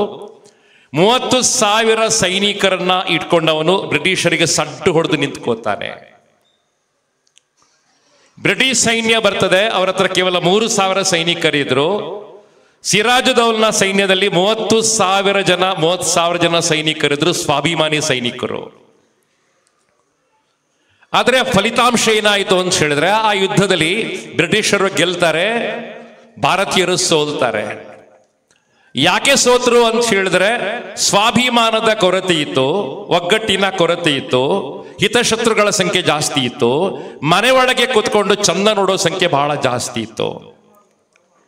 ಗೆದ್ದಿರ್ತಕ್ಕಂತಹ ಬ್ರಿಟಿಷರು ಒಂದು ಮೆರವಣಿಗೆ ಸ್ಟಾರ್ಟ್ ಮಾಡ್ತಾರೆ. ಆ ಮೆರವಣಿಗೆ ಹೋಗ್ತಾ ಇರತಕ್ಕಂಥ ದಾರಿಯಲ್ಲಿ ಬ್ರಿಟಿಷರು ಬರೀತಾರೆ, ಏನ್ ಬರೀತಾರೆ ಅಂತ ಹೇಳಿದ್ರೆ, ನಮ್ಮ ಮೆರವಣಿಗೆ ಹೋಗ್ತಾ ಇರುವಾಗ ಭಾರತೀಯರೆಲ್ಲ ಕಿಟಕಿ ಒಳಗೆ ಕುತ್ಕೊಂಡು ಭಯ ಪಡ್ಕೊಂಡು ನೋಡ್ತಾ ಇದ್ರು. ಅವ್ರ ಹೊರಗೆ ಬಂದು ಒಂದೊಂದು ಕಲ್ಲು ಬಿಸಾಡಿದ್ರು ಕೂಡ ನಾವು ಹಿಂದಕ್ಕೆ ಹೋಗ್ಬೇಕಾಗಿತ್ತು. ಯಾರು ಮನೆಯಿಂದ ಹೊರಗೆ ಬರಲಿಲ್ಲ, ಮನೆಯಿಂದ ಯಾರು ಹೊರಗೆ ಬಂದಿಲ್ಲ ಅಂತ ಹೇಳೋದನ್ನ ಬ್ರಿಟಿಷ್ ಅಧಿಕಾರಿಗಳು ಬರೀತಾ ಹೋಗ್ತಾರೆ. ಸ್ವಾಭಿಮಾನದ ಕೊರತೆ, ಸ್ವಾತಂತ್ರ್ಯದ ಕೊರತೆ, ಒಗ್ಗಟ್ಟಿನ ಕೊರತೆಯಿಂದಾಗಿ ಭಾರತದ ಸ್ವಾತಂತ್ರ್ಯ ವಿಳಂಬವಾಗ್ತಾ ಹೋಯಿತು. ಸ್ನೇಹಿತರೆ, ಅರ್ಥ ಮಾಡ್ಕೊಳ್ಳಿ, 223 ವರ್ಷಗಳ ಕಾಲ ಭಾರತ ಸ್ವಾತಂತ್ರ್ಯ ಹೋರಾಟವನ್ನ ಮಾಡ್ತಾ ಹೋಯಿತು. ಆ ಸ್ವಾತಂತ್ರ್ಯ ಹೋರಾಟದಲ್ಲಿ ಬರೀ ಹಿಂದೂಗಳು ಮಾತ್ರ ಭಾಗವಹಿಸಿರ್ತಕ್ಕಂಥಲ್ಲ, ಮುಸಲ್ಮಾನರು ತುಂಬಾ ದೊಡ್ಡ ಸಂಖ್ಯೆಯಲ್ಲಿ ಭಾಗವಹಿಸಿದ್ದಾರೆ. ನನಗೆ ತುಂಬಾ ಹೆಮ್ಮೆ ಇದೆ, ನಾನು ಅವರ ಉಲ್ಲೇಖಗಳನ್ನು ಬಹಳ ಪ್ರೀತಿಯಿಂದ ಮಾಡಬೇಕು. ಸಾಕಷ್ಟು ಸಂಖ್ಯೆಯ ಮುಸಲ್ಮಾನ ಸಹೋದರರು, ನಂಗೆ ರಾಷ್ಟ್ರೀಯ ನಾಯಕರು ಕೂಡ ಆ ಸಂದರ್ಭದಲ್ಲಿ ಸ್ವಾತಂತ್ರ್ಯ ಹೋರಾಟವನ್ನ ಮಾಡ್ತಾ ಹೋಗಿದ್ದಾರೆ. ರಕ್ತಪಾತದ ಮೂಲಕ, ಬಲಿದಾನದ ಮೂಲಕ ಸ್ವಾತಂತ್ರ್ಯವನ್ನ ಪಡ್ಕೊಳ್ಳಿ ಭಾರತೀಯರಿಗೆ ಸಾಧ್ಯವಾಯಿತು. ಎಷ್ಟೋ ಜನ ಕಾಲೇಜಿನ ವಿದ್ಯಾರ್ಥಿಗಳು ಪದವಿ ಆಸೆಯನ್ನ ಬಿಟ್ಟುಕೊಂಡು ಸ್ವಾತಂತ್ರ್ಯಕ್ಕೆ ಬಂದ್ರು. ಎಷ್ಟೋ ಜನ ತಮ್ಮ ಪುತ್ರನನ್ನ ಕಳ್ಕೊಂಡ್ರು, ಪುತ್ರಿಯರನ್ನ ಕಳ್ಕೊಂಡ್ರು. ಎಷ್ಟೋ ಜನ ತಮ್ಮ ಗಂಡನನ್ನ ಕಳ್ಕೊಂಡ್ರು, ಕುಂಕುಮದ ಭಾಗ್ಯವನ್ನ ಕಳ್ಕೊಂಡ್ರು. 6 ಲಕ್ಷ ಜನರನ್ನ ಬ್ರಿಟಿಷರು ಬಹಿರಂಗವಾಗಿ ಗಲ್ಲಿಗೇರಿಸ್ತಾರೆ, ಭಯ ಹುಟ್ಟಿಸ್ಬೇಕು ಅನ್ನೋ ದೃಷ್ಟಿಯಿಂದ. ಇದನ್ನ ನೆನಪಿಸ್ಕೊಳ್ಳುವಾಗ ನಮ್ಗೆ ತುಂಬಾ ರೋಮಾಂಚಕಾರಿ ಆಗುವಂತ ಸಂಗತಿಗಳು ಏನು ಅಂತ ಹೇಳಿದ್ರೆ, ನಾವ್ ಯಾರು ಸ್ವಾತಂತ್ರ್ಯ ಹೋರಾಟವನ್ನ ಕಣ್ಣಾರೆ ನೋಡ್ಲಿಲ್ಲ. ನಮ್ಗೆ ಇತಿಹಾಸ ಪುಸ್ತಕ ಇರ್ತಕ್ಕ ಸಂಗತಿ ಮಾತ್ರ ಓದ್ಕೊಂಡ ಬೆಳೆದಿರ್ತಕ್ಕಂಥವ್ರು ಆ ಸ್ವಾತಂತ್ರ್ಯ ಹೋರಾಟವನ್ನ ನಾವು ಖಂಡಿತವಾಗಿ ನೋಡಿಲ್ಲ ಅಂತ ಹೇಳುವಂತಹದ್ದು. ಸ್ನೇಹಿತರೆ, 3 ಸಲ 4 ಸಲ ನಾನು ಜಲಿಯನ್ ವಾಲಾ ಬಾಗ್ ಅಂತ ಪ್ಲೇಸಿಗೆ ಹೋಗಿದ್ದೆ ಪಂಜಾಬ್ನಲ್ಲಿ. ವಿಶಾಲವಾಗಿರ್ತಕ್ಕಂಥ ಮೈದಾನ. ಸೊ ಇವತ್ತಿಗೂ ರಕ್ತದ ಕಲೆಗಳಿರ್ತಕ್ಕಂಥ ಗೋಡೆಗಳು, ಗುಂಡಿನ ರಂಧ್ರ ಇರ್ತಕ್ಕಂಥ ಗೋಡೆಗಳು. ಅವ ಸ್ಯಾಂಡರ್ಸ್ ಅಂತ ಬ್ರಿಟಿಷ್ ಅಧಿಕಾರಿ ಯಾವ ರೀತಿ ರಕ್ತಪಾತವನ್ನ ಮಾಡಿದ ಅಂತ ಹೇಳಿದ್ರೆ ಸಹಿಸ್ಕೊಳ್ಳಿಕ್ಕಾಗೋದಿಲ್ಲ ಅಂತ ಹೇಳುವಂತಹದ್ದು. ಸೊ 3,500 ಸಿಖ್ಖರು ಸೇರಿ ವೈಶಾಖಿ ಹಬ್ಬವನ್ನ ಆಚರಣೆ ಮಾಡ್ತಾ ಇದ್ರು. ಯಾರ ಹತ್ರ ಕೂಡ ಗುಂಡುಗಳಿರ್ಲಿಲ್ಲ, ಯಾರ ಹತ್ರ ಕೂಡ ವೆಪನ್ಸ್ಗಳಿರ್ಲಿಲ್ಲ. ಸ್ಯಾಂಡರ್ಸ್ ಬರ್ತಾನೆ, ತನ್ನ ಸೈನ್ಯ ಗುಂಡು ಹೊಡ್ಲಿಕ್ಕಂತ ಹೇಳ್ತಾನೆ, ಎಲ್ಲ ಬಾಗಿಲುಗಳನ್ನು ಮುಚ್ಚುತ್ತಾ ಹೋಗ್ತಾನೆ. ಜನ ದಿಕ್ಕಾಪಾಲ ಓಡ್ಲಿ ಸ್ಟಾರ್ಟ್ ಮಾಡ್ತಾರೆ. ಸಸ್ರಿಯ ಕಾಲ ಅಂತ ಘೋಷಣೆಗಳನ್ನ ಕೂಗ್ತಾರೆ. ಅಲ್ಲೊಂದು ಹಾಳು ಬಾವಿ ಇದೆ, ಹಾಳು ಬಾವಿಗೆ ಬೀಳ್ತಾರೆ. ಒಂದು ರಾತ್ರಿ ಆಗುವಾಗ ಸಾವಿರ ಜನ, ಸುಮಾರು 3,500 ಜನ ಭಾರತೀಯರ ಪ್ರಾಣ ಹೋಯಿತು ಅಂತ ಹೇಳುವಂತ ಸ್ನೇಹಿತರೆ, ಅವರು ಯಾರು ಕೂಡ ಆಯುಧ ತಗೊಂಬಂದಿರ್ಲಿಲ್ಲ. ಅವರ ಮೇಲೆ ಗುಂಡು ಹಾರಿಸುವ ಕೆಲಸವನ್ನ ಬ್ರಿಟಿಷ್ ಸೈನ್ಯ ಮಾಡಿತು ಅಂತ ಹೇಳುವಂತಹದ್ದು. ಬ್ರಿಟಿಷರು ಮಾಡಿರ್ತಕ್ಕಂಥ 2 ದೊಡ್ಡ ತಪ್ಪುಗಳು ಏನು ಅಂತ ಹೇಳಿದ್ರೆ, ಒಂದು ಭಯವನ್ನ ಹುಟ್ಟಿಸಿರ್ತಕ್ಕಂಥದ್ದು. ಜನರು ಭಯ ಹುಟ್ಟಿಸ್ಬೇಕು. ನಾನು ಹೇಳಿದೆ 6 ಲಕ್ಷ ಮಂದಿಯನ್ನು ಅವರು ಗಲ್ಲಿಗೇರಿಸ್ತಾರೆ, ಸಾರ್ವಜನಿಕ ಗಲ್ಲಿಗೇರಿಸ್ತಾರೆ. ಎರಡನೇದವ್ರು ಮಾಡಿದ ಕೆಲಸಗಳು ಏನು ಅಂತ ಹೇಳಿದ್ರೆ, ಈ ದೇಶದಲ್ಲಿ ಯಾವತ್ತು ಒಗ್ಗಟ್ಟಿರಬಾರದು, ಹಿಂದೂಗಳು ಮುಸಲ್ಮಾನರ ಒಟ್ಟಿಗಿರಬಾರದು, ಅವರಲ್ಲಿ ಕಂದಕವನ್ನ ತೋಡಬೇಕು, ಅವಿಶ್ವಾಸವನ್ನ ಜಾಗೃತಗೊಳಿಸಬೇಕು. ಭಾರತದಲ್ಲಿ ಯಾವತ್ತು ಹಿಂದೂ ಮುಸಲ್ಮಾನರು ಒಟ್ಟಾದ್ರೆ ಭಾರತ ವಿಶ್ವಗುರು ಆಗೋದು ಖಂಡಿತ, ಇಂಗ್ಲೆಂಡ್ ಹಿಂದಕ್ಕೆ ಹಾಕೋದು ಖಂಡಿತ. ಒಟ್ಟಿಗಿರಬಾರದು ಅನ್ನೋ ದೃಷ್ಟಿಯಿಂದ ಅವರು ಸ್ವಾತಂತ್ರ್ಯ ಹೋರಾಟದ ಕಾಲದಲ್ಲಿ ಇಂಥ ಹುನ್ನಾರಗಳನ್ನ ಮಾಡ್ತಾ ಹೋದ್ರು. ಬಟ್ ನಾನು ಇವತ್ತಿಗೂ ಹೇಳ್ತೇನೆ, ಸ್ವಾತಂತ್ರ್ಯ ಹೋರಾಟದ ಕೊನೆಯ ಘಟ್ಟದವರೆಗೆ, ಖಿಲಾಫತ್ ಚಳವಳಿ ಮುಗಿಯುವ ತನಕ, ಸ್ವಾತಂತ್ರ್ಯ ಹೋರಾಟ ಮುಗಿಯುವ ತನಕ ಕೂಡ ಹಿಂದೂಗಳು ಮುಸಲ್ಮಾನರು ಗಾಂಧೀಜಿಯವರ ನೇತೃತ್ವದಲ್ಲಿ ಸ್ವಾತಂತ್ರ್ಯ ಹೋರಾಟವನ್ನ ಮಾಡ್ತಾ ಹೋದ್ರು. ಒಬ್ಬರಿಗಿಂತ ಒಬ್ಬರು ಅಪ್ರತಿಮ ನಾಯಕರು ಮುಸಲ್ಮಾನ್ ಸಮುದಾಯದ ಮೂಲಕ ಮೂಡಿ ಬಂದ್ರು. ಸ್ನೇಹಿತರೆ, ನಂಗೆ ಅವ್ರ ಬಗ್ಗೆ ಹೆಮ್ಮೆ ಇದೆ, ನಾನು ಉಲ್ಲೇಖ ಮಾಡಬೇಕು ಅಂತ ಆಸೆ ಪಡ್ತೇನೆ. ಸ್ವಾತಂತ್ರ್ಯ ಹೋರಾಟದಲ್ಲಿ ಬಲಿದಾನವನ್ನ ಮಾಡಿರ್ತಕ್ಕಂತಹ, ಸ್ವಾತಂತ್ರ್ಯ ಹೋರಾಟದಲ್ಲಿ ತಮ್ಮ ಪ್ರಾಣವನ್ನ ಕಳ್ಕೊಂಡಿರ್ತಕ್ಕಂತಹ, ಸ್ವಾತಂತ್ರ್ಯ ಹೋರಾಟವನ್ನು ಜಾಗೃತಗೊಳಿಸಿರ್ತಕ್ಕಂಥ ಅಸಂಖ್ಯಾತವಾಗಿರ್ತಕ್ಕಂಥ ಮುಸಲ್ಮಾನ್ ಸಹೋದರರು ಇವತ್ತಿದ್ದಾರೆ. ಅವರನ್ನು ಖಂಡಿತವಾಗಿ ನೆನಪಿಸ್ಕೊಳ್ಬೇಕು ನಾವು. ಸ್ವಾತಂತ್ರ್ಯದ ಹೋರಾಟಕ್ಕೆ ಯಾವ ರೀತಿ ಹಿಂದೂಗಳು ಪಣವನ್ನ ತೊಟ್ಟರು, ಹಿಂದೂಗಳು ಬಲಿದಾನವನ್ನ ಮಾಡಿದ್ರು, ಅದೇ ರೀತಿ ಮುಸಲ್ಮಾನರು ಬಲಿದಾನಗಳನ್ನ ಮಾಡಿದ್ದಾರೆ. ಅವರೆಲ್ಲರ ಉಲ್ಲೇಖವನ್ನು ಮಾಡ್ಲಿಕ್ಕೆ ಇಚ್ಛೆ ಪಡ್ತೇನೆ. ಅದರ ದುರಂತ ಎಲ್ಲಿ ಸ್ಟಾರ್ಟ್ ಆಯಿತು ಅಂತ ಹೇಳಿದ್ರೆ, ಜಗತ್ತಲ್ಲಿ ಯಾವುದೇ ರಾಷ್ಟ್ರ ಸ್ವಾತಂತ್ರ್ಯವನ್ನ ಪಡೆಯುವಾಗ 2 ಭಾಗವಾಗಿರ್ತಕ್ಕಂಥ ಪ್ರಕರಣ ಇಲ್ಲ. ಫ್ರಾನ್ಸ್ ಸ್ವಾತಂತ್ರ್ಯವನ್ನ ಪಡೆಯಿತು, ಜರ್ಮನಿ ಸ್ವಾತಂತ್ರ್ಯವನ್ನ ಪಡೆಯಿತು, ಆಸ್ಟ್ರೇಲಿಯಾ ಸ್ವಾತಂತ್ರ್ಯವನ್ನ ಪಡೆಯಿತು. ಆದರೆ ಎಲ್ಲಿ ಕೂಡ ಒಂದು ದೇಶ 2 ಆಗಿರ್ತಕ್ಕಂಥ ಪ್ರಕರಣಗಳಿಲ್ಲ. ಅದರ ಭಾರತ ಯಾಕೆ ಡಿವೈಡ್ ಆಯಿತು, ಭಾರತ ಯಾಕೆ ಸ್ನೇಹಿತರ ವಿಭಜನೆ ಆಯ್ತು ಅಂತ ಯೋಚನೆ ಮಾಡಿ, ಇದರ ಹಿಂದಿರ್ತಕ್ಕಂಥ ಯೋಚನೆಗಳು ಯಾವುದಂತ ಯೋಚನೆ ಮಾಡಿ ದುಃಖ ಆಗತ್ತೆ. ನನ್ಗೆ ಇವತ್ತು ಕೂಡ, ನಂಗೆ ಇವತ್ತಿಗೂ ದುಃಖ ಆಗುವಂತಹದ್ದು. ಭಾರತ ಮತ್ತು ಪಾಕಿಸ್ತಾನ ಇವತ್ತಿಗೂ ಒಂದಾಗಿದ್ದರೆ ಭಾರತ ವಿಶ್ವಗುರುವಾಗಿ 100 ವರ್ಷ ಆಗಿರ್ತಿತ್ತು ಸ್ನೇಹಿತರೆ. ಯೋಚನೆ ಮಾಡಿ, ಇವತ್ತೇನಾದ್ರೂ ಭಾರತೀಯ ಕ್ರಿಕೆಟ್ ತಂಡ ಮತ್ತು ಪಾಕಿಸ್ತಾನಿ ಕ್ರಿಕೆಟ್ ತಂಡ ಒಂದು ತಂಡವಾಗಿ ಆಡ್ತಾ ಇದ್ರೆ ಎಲ್ಲ ವಿಶ್ವಕಪ್ ಅನ್ನ ಭಾರತ ಗೆಲ್ತಿತ್ತಲ್ಲ. ಯೋಚನೆ ಮಾಡಿ. ನಾನು ನೆನಪು ಮಾಡ್ಕೊಳ್ತೇನೆ, ಎಷ್ಟೋ ಜನ ಅದ್ಭುತ ಸಂಗೀತಗಾರರು, ಅದ್ಭುತ ಕಲಾವಿದರು, ಅದ್ಭುತ ರಾಷ್ಟ್ರೀಯವಾದಿಗಳು, ಅದ್ಭುತವಾಗಿರ್ತಕ್ಕಂಥ ಕಲಾಕಾರರು, ಅದ್ಭುತವಾದ ಸಾಹಿತಿಗಳು, ಅದ್ಭುತವಾದ ಶಿಲ್ಪಿಗಳು ಇವತ್ತು ಮುಸಲ್ಮಾನ ಸಮುದಾಯದ ಮೂಲಕ ಬಂದವರು ರಾಷ್ಟ್ರವನ್ನ ಶ್ರೀಮಂತಗೊಳಿಸ್ತಾ ಹೋಗಿದ್ದಾರೆ. ನಾನೊಬ್ಬ ಹಿಂದೂ ಅಂತ ಹೇಳೋದನ್ನ ಹೆಮ್ಮೆಯಿಂದ ಹೇಳ್ಕೋತೇನೆ, ನಂಗೆ ಯಾವ ಸಂಕೋಚ ಕೂಡ ಇಲ್ಲ. ಆದ್ರೆ ಇವತ್ತು ನಾನು ಯಾಕೆ ಈ ಪ್ರೋಗ್ರಾಮಿಗೆ ಆಮಂತ್ರಿತನಾಗಿದ್ದೇನೆ, ನಾನು ಯಾಕೆ ಇವತ್ತು ಮೊಯ್ದಿನಾಬಾದ್ ಸರ್ ಕರೆದ್ರು ಅಂತ ಹೇಳಿದ್ರೆ, ನಾನೊಬ್ಬ ಹಿಂದೂ ಹೌದು ಸ್ನೇಹಿತರೆ, ಆದ್ರೆ ನನ್ನ ಯೋಚನೆಗಳು ಸೆಕ್ಯುಲರ್ ಆಗಿವೆ.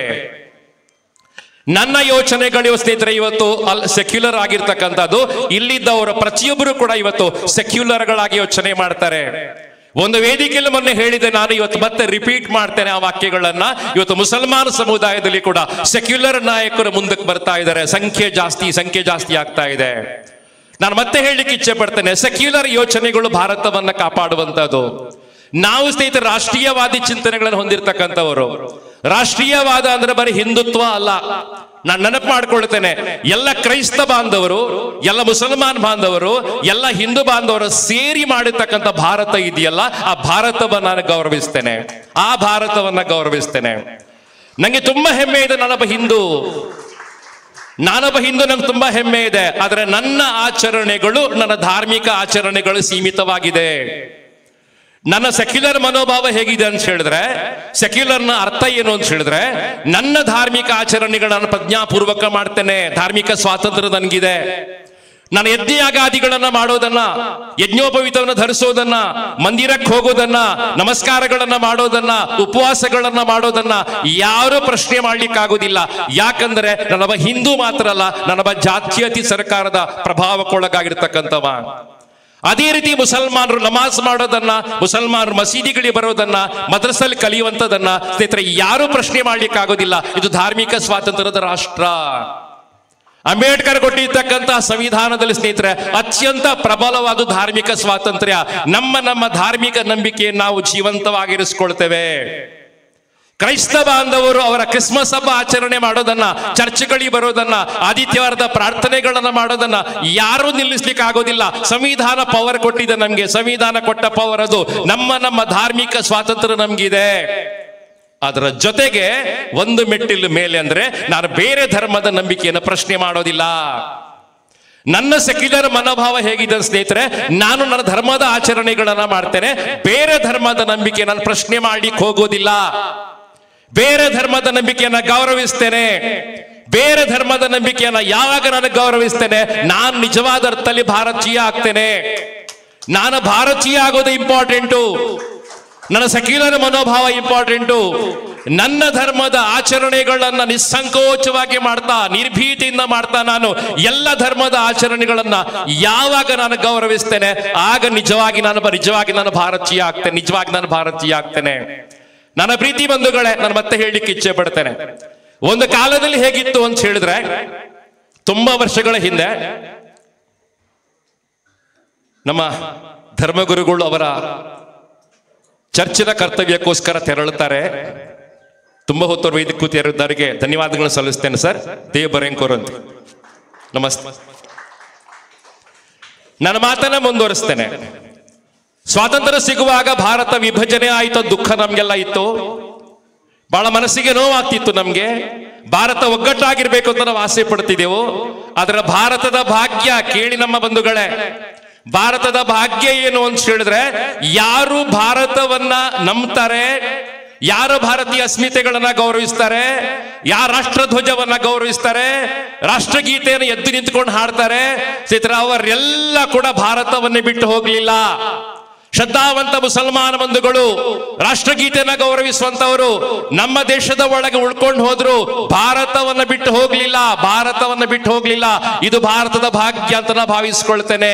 ಇವತ್ತೂ ಕೂಡ ಧರ್ಮ ಶ್ರದ್ಧೆಯ ಜೊತೆಗೆ ರಾಷ್ಟ್ರ ಶ್ರದ್ಧೆಯನ್ನು ಕೂಡ ನಮ್ಮ ಮುಸಲ್ಮಾನ್ ಬಂಧುಗಳು ಅಭಿವ್ಯಕ್ತಗೊಳಿಸ್ತಾರೆ. ಬಹಳ ಅದ್ಭುತ ಇದು ನಿಜವಾಗಿ ಬೇಕಾಗಿರ್ತಕ್ಕಂಥದ್ದು, ನಿಜವಾಗಿ ಬೇಕಾದ ಸಂಗತಿಗಳು. ನೆನಪು ಮಾಡ್ಕೊಳ್ತೇನೆ ನಾನು, ಅತಿ ಶ್ರೇಷ್ಠ ರಾಷ್ಟ್ರಪತಿಯಾಗಿರ್ತಕ್ಕಂಥ ಅಬ್ದುಲ್ ಕಲಾಂ ಅವರ ಬಾಲ್ಯ ಹೇಗಿತ್ತು? ಅಬ್ದುಲ್ ಕಲಾಂ ಅವರ ಬಾಲ್ಯದಲ್ಲಿ ಹಸಿವಿತ್ತು, ಅವರಿಗೆ ಬಡತನ ಇತ್ತು, ಮನೆಯಿಂದ ಹೊರಡ್ತಾ ಇದ್ರು. ಸ್ವಲ್ಪ ದೂರಕ್ಕೆ ಬಂದಾಗ ಅವರಿಗೆ ಮಸೀದಿ ಸಿಗ್ತಾ ಇತ್ತು, ನಮಾಜ್ ಮಾಡ್ತಾ ಇದ್ರು. 4 ಹೆಜ್ಜೆ ಮುಂದಕ್ಕೆ ಬಂದಾಗ ರಾಮೇಶ್ವರ ಟೆಂಪಲ್ ಸಿಗ್ತಿತ್ತು, ದೇವರಿಗೆ ನಮಸ್ಕಾರಗಳನ್ನ ಮಾಡ್ತಾ ಇದ್ರು, ಪ್ರಸಾದವನ್ನ ಸ್ವೀಕಾರ ಮಾಡ್ತಾ ಇದ್ರು.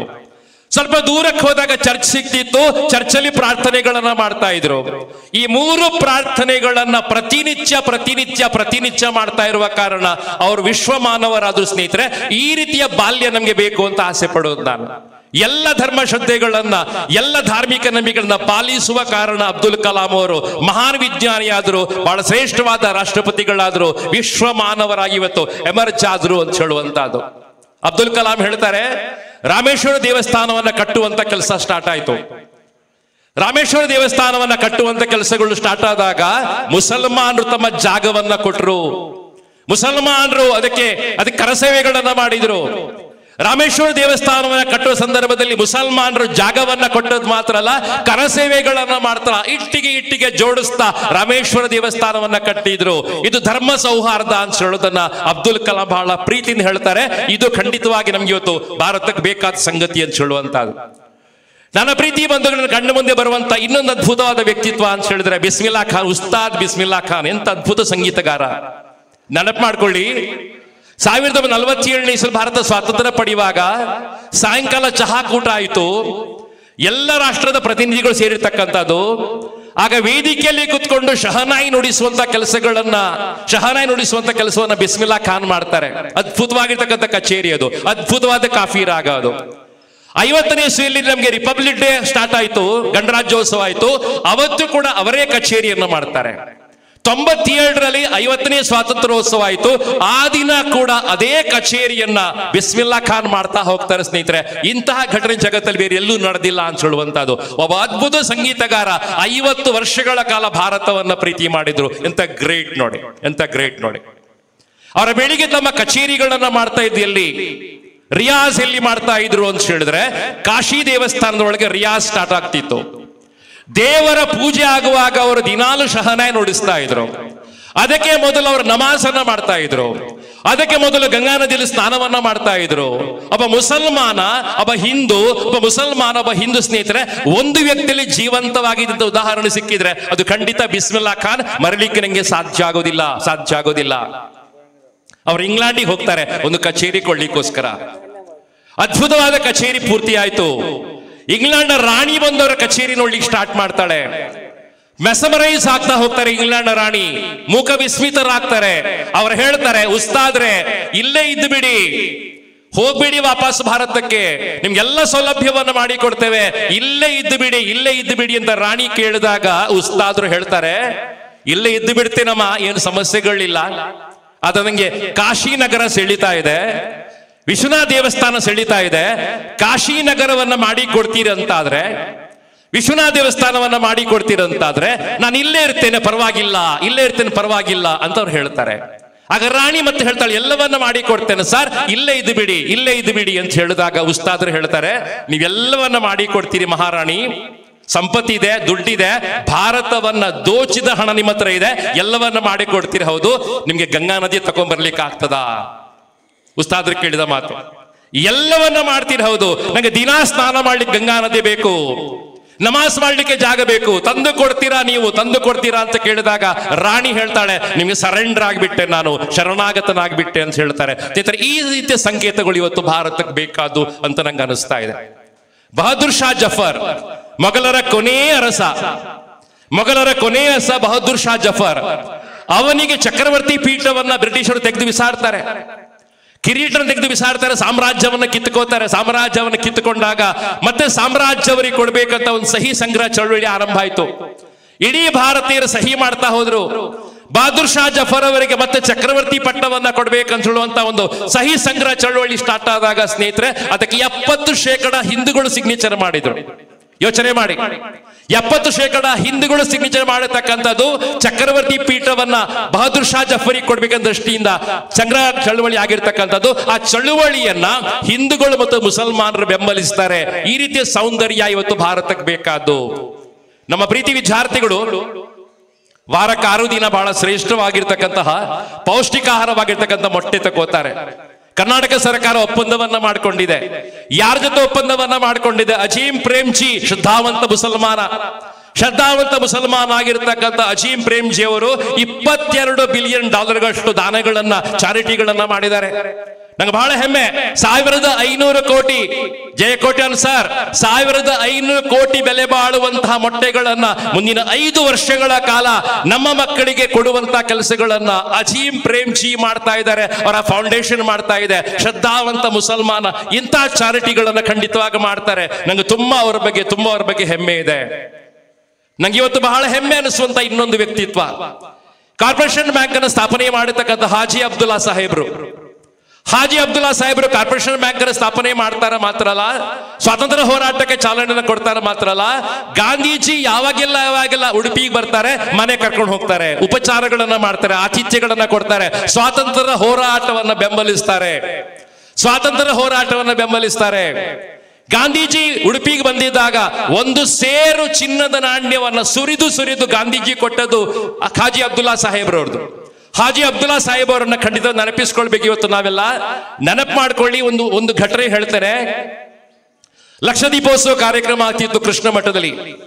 ಲಕ್ಷ ದೀಪೋತ್ಸವ ಕಾರ್ಯಕ್ರಮ ಆಗ್ತಾ ಇರುವಾಗ ಹಚ್ಚಿರ್ತಕ್ಕಂಥ ದೀಪಗಳು ಜೋರಾಗಿರ್ತಕ್ಕಂಥ ಮಳೆ ಕೊಚ್ಕೊಂಡು ಹೋದವು. ದೀಪಗಳನ್ನು ಹಚ್ಚಿ ಆಗಿದೆ, ಕೃಷ್ಣನ ಆವಾಹನೆ ಆಗಿದೆ, ದೀಪಗಳು ಆರಿ ಹೋಗಿದೆ, ಜೋರಾಗಿರ್ತಕ್ಕಂಥ ಮಳೆ ಬರ್ತಾ ಇದೆ. ಆಗ ಹಾಜಿ ಅಬ್ದುಲ್ಲಾ ಸಾಹೇಬರು ತನ್ನ ಮನೆಗಳಿಂದ ಮೂಟೆ ಕರ್ಪೂರಗಳನ್ನು ತಂದು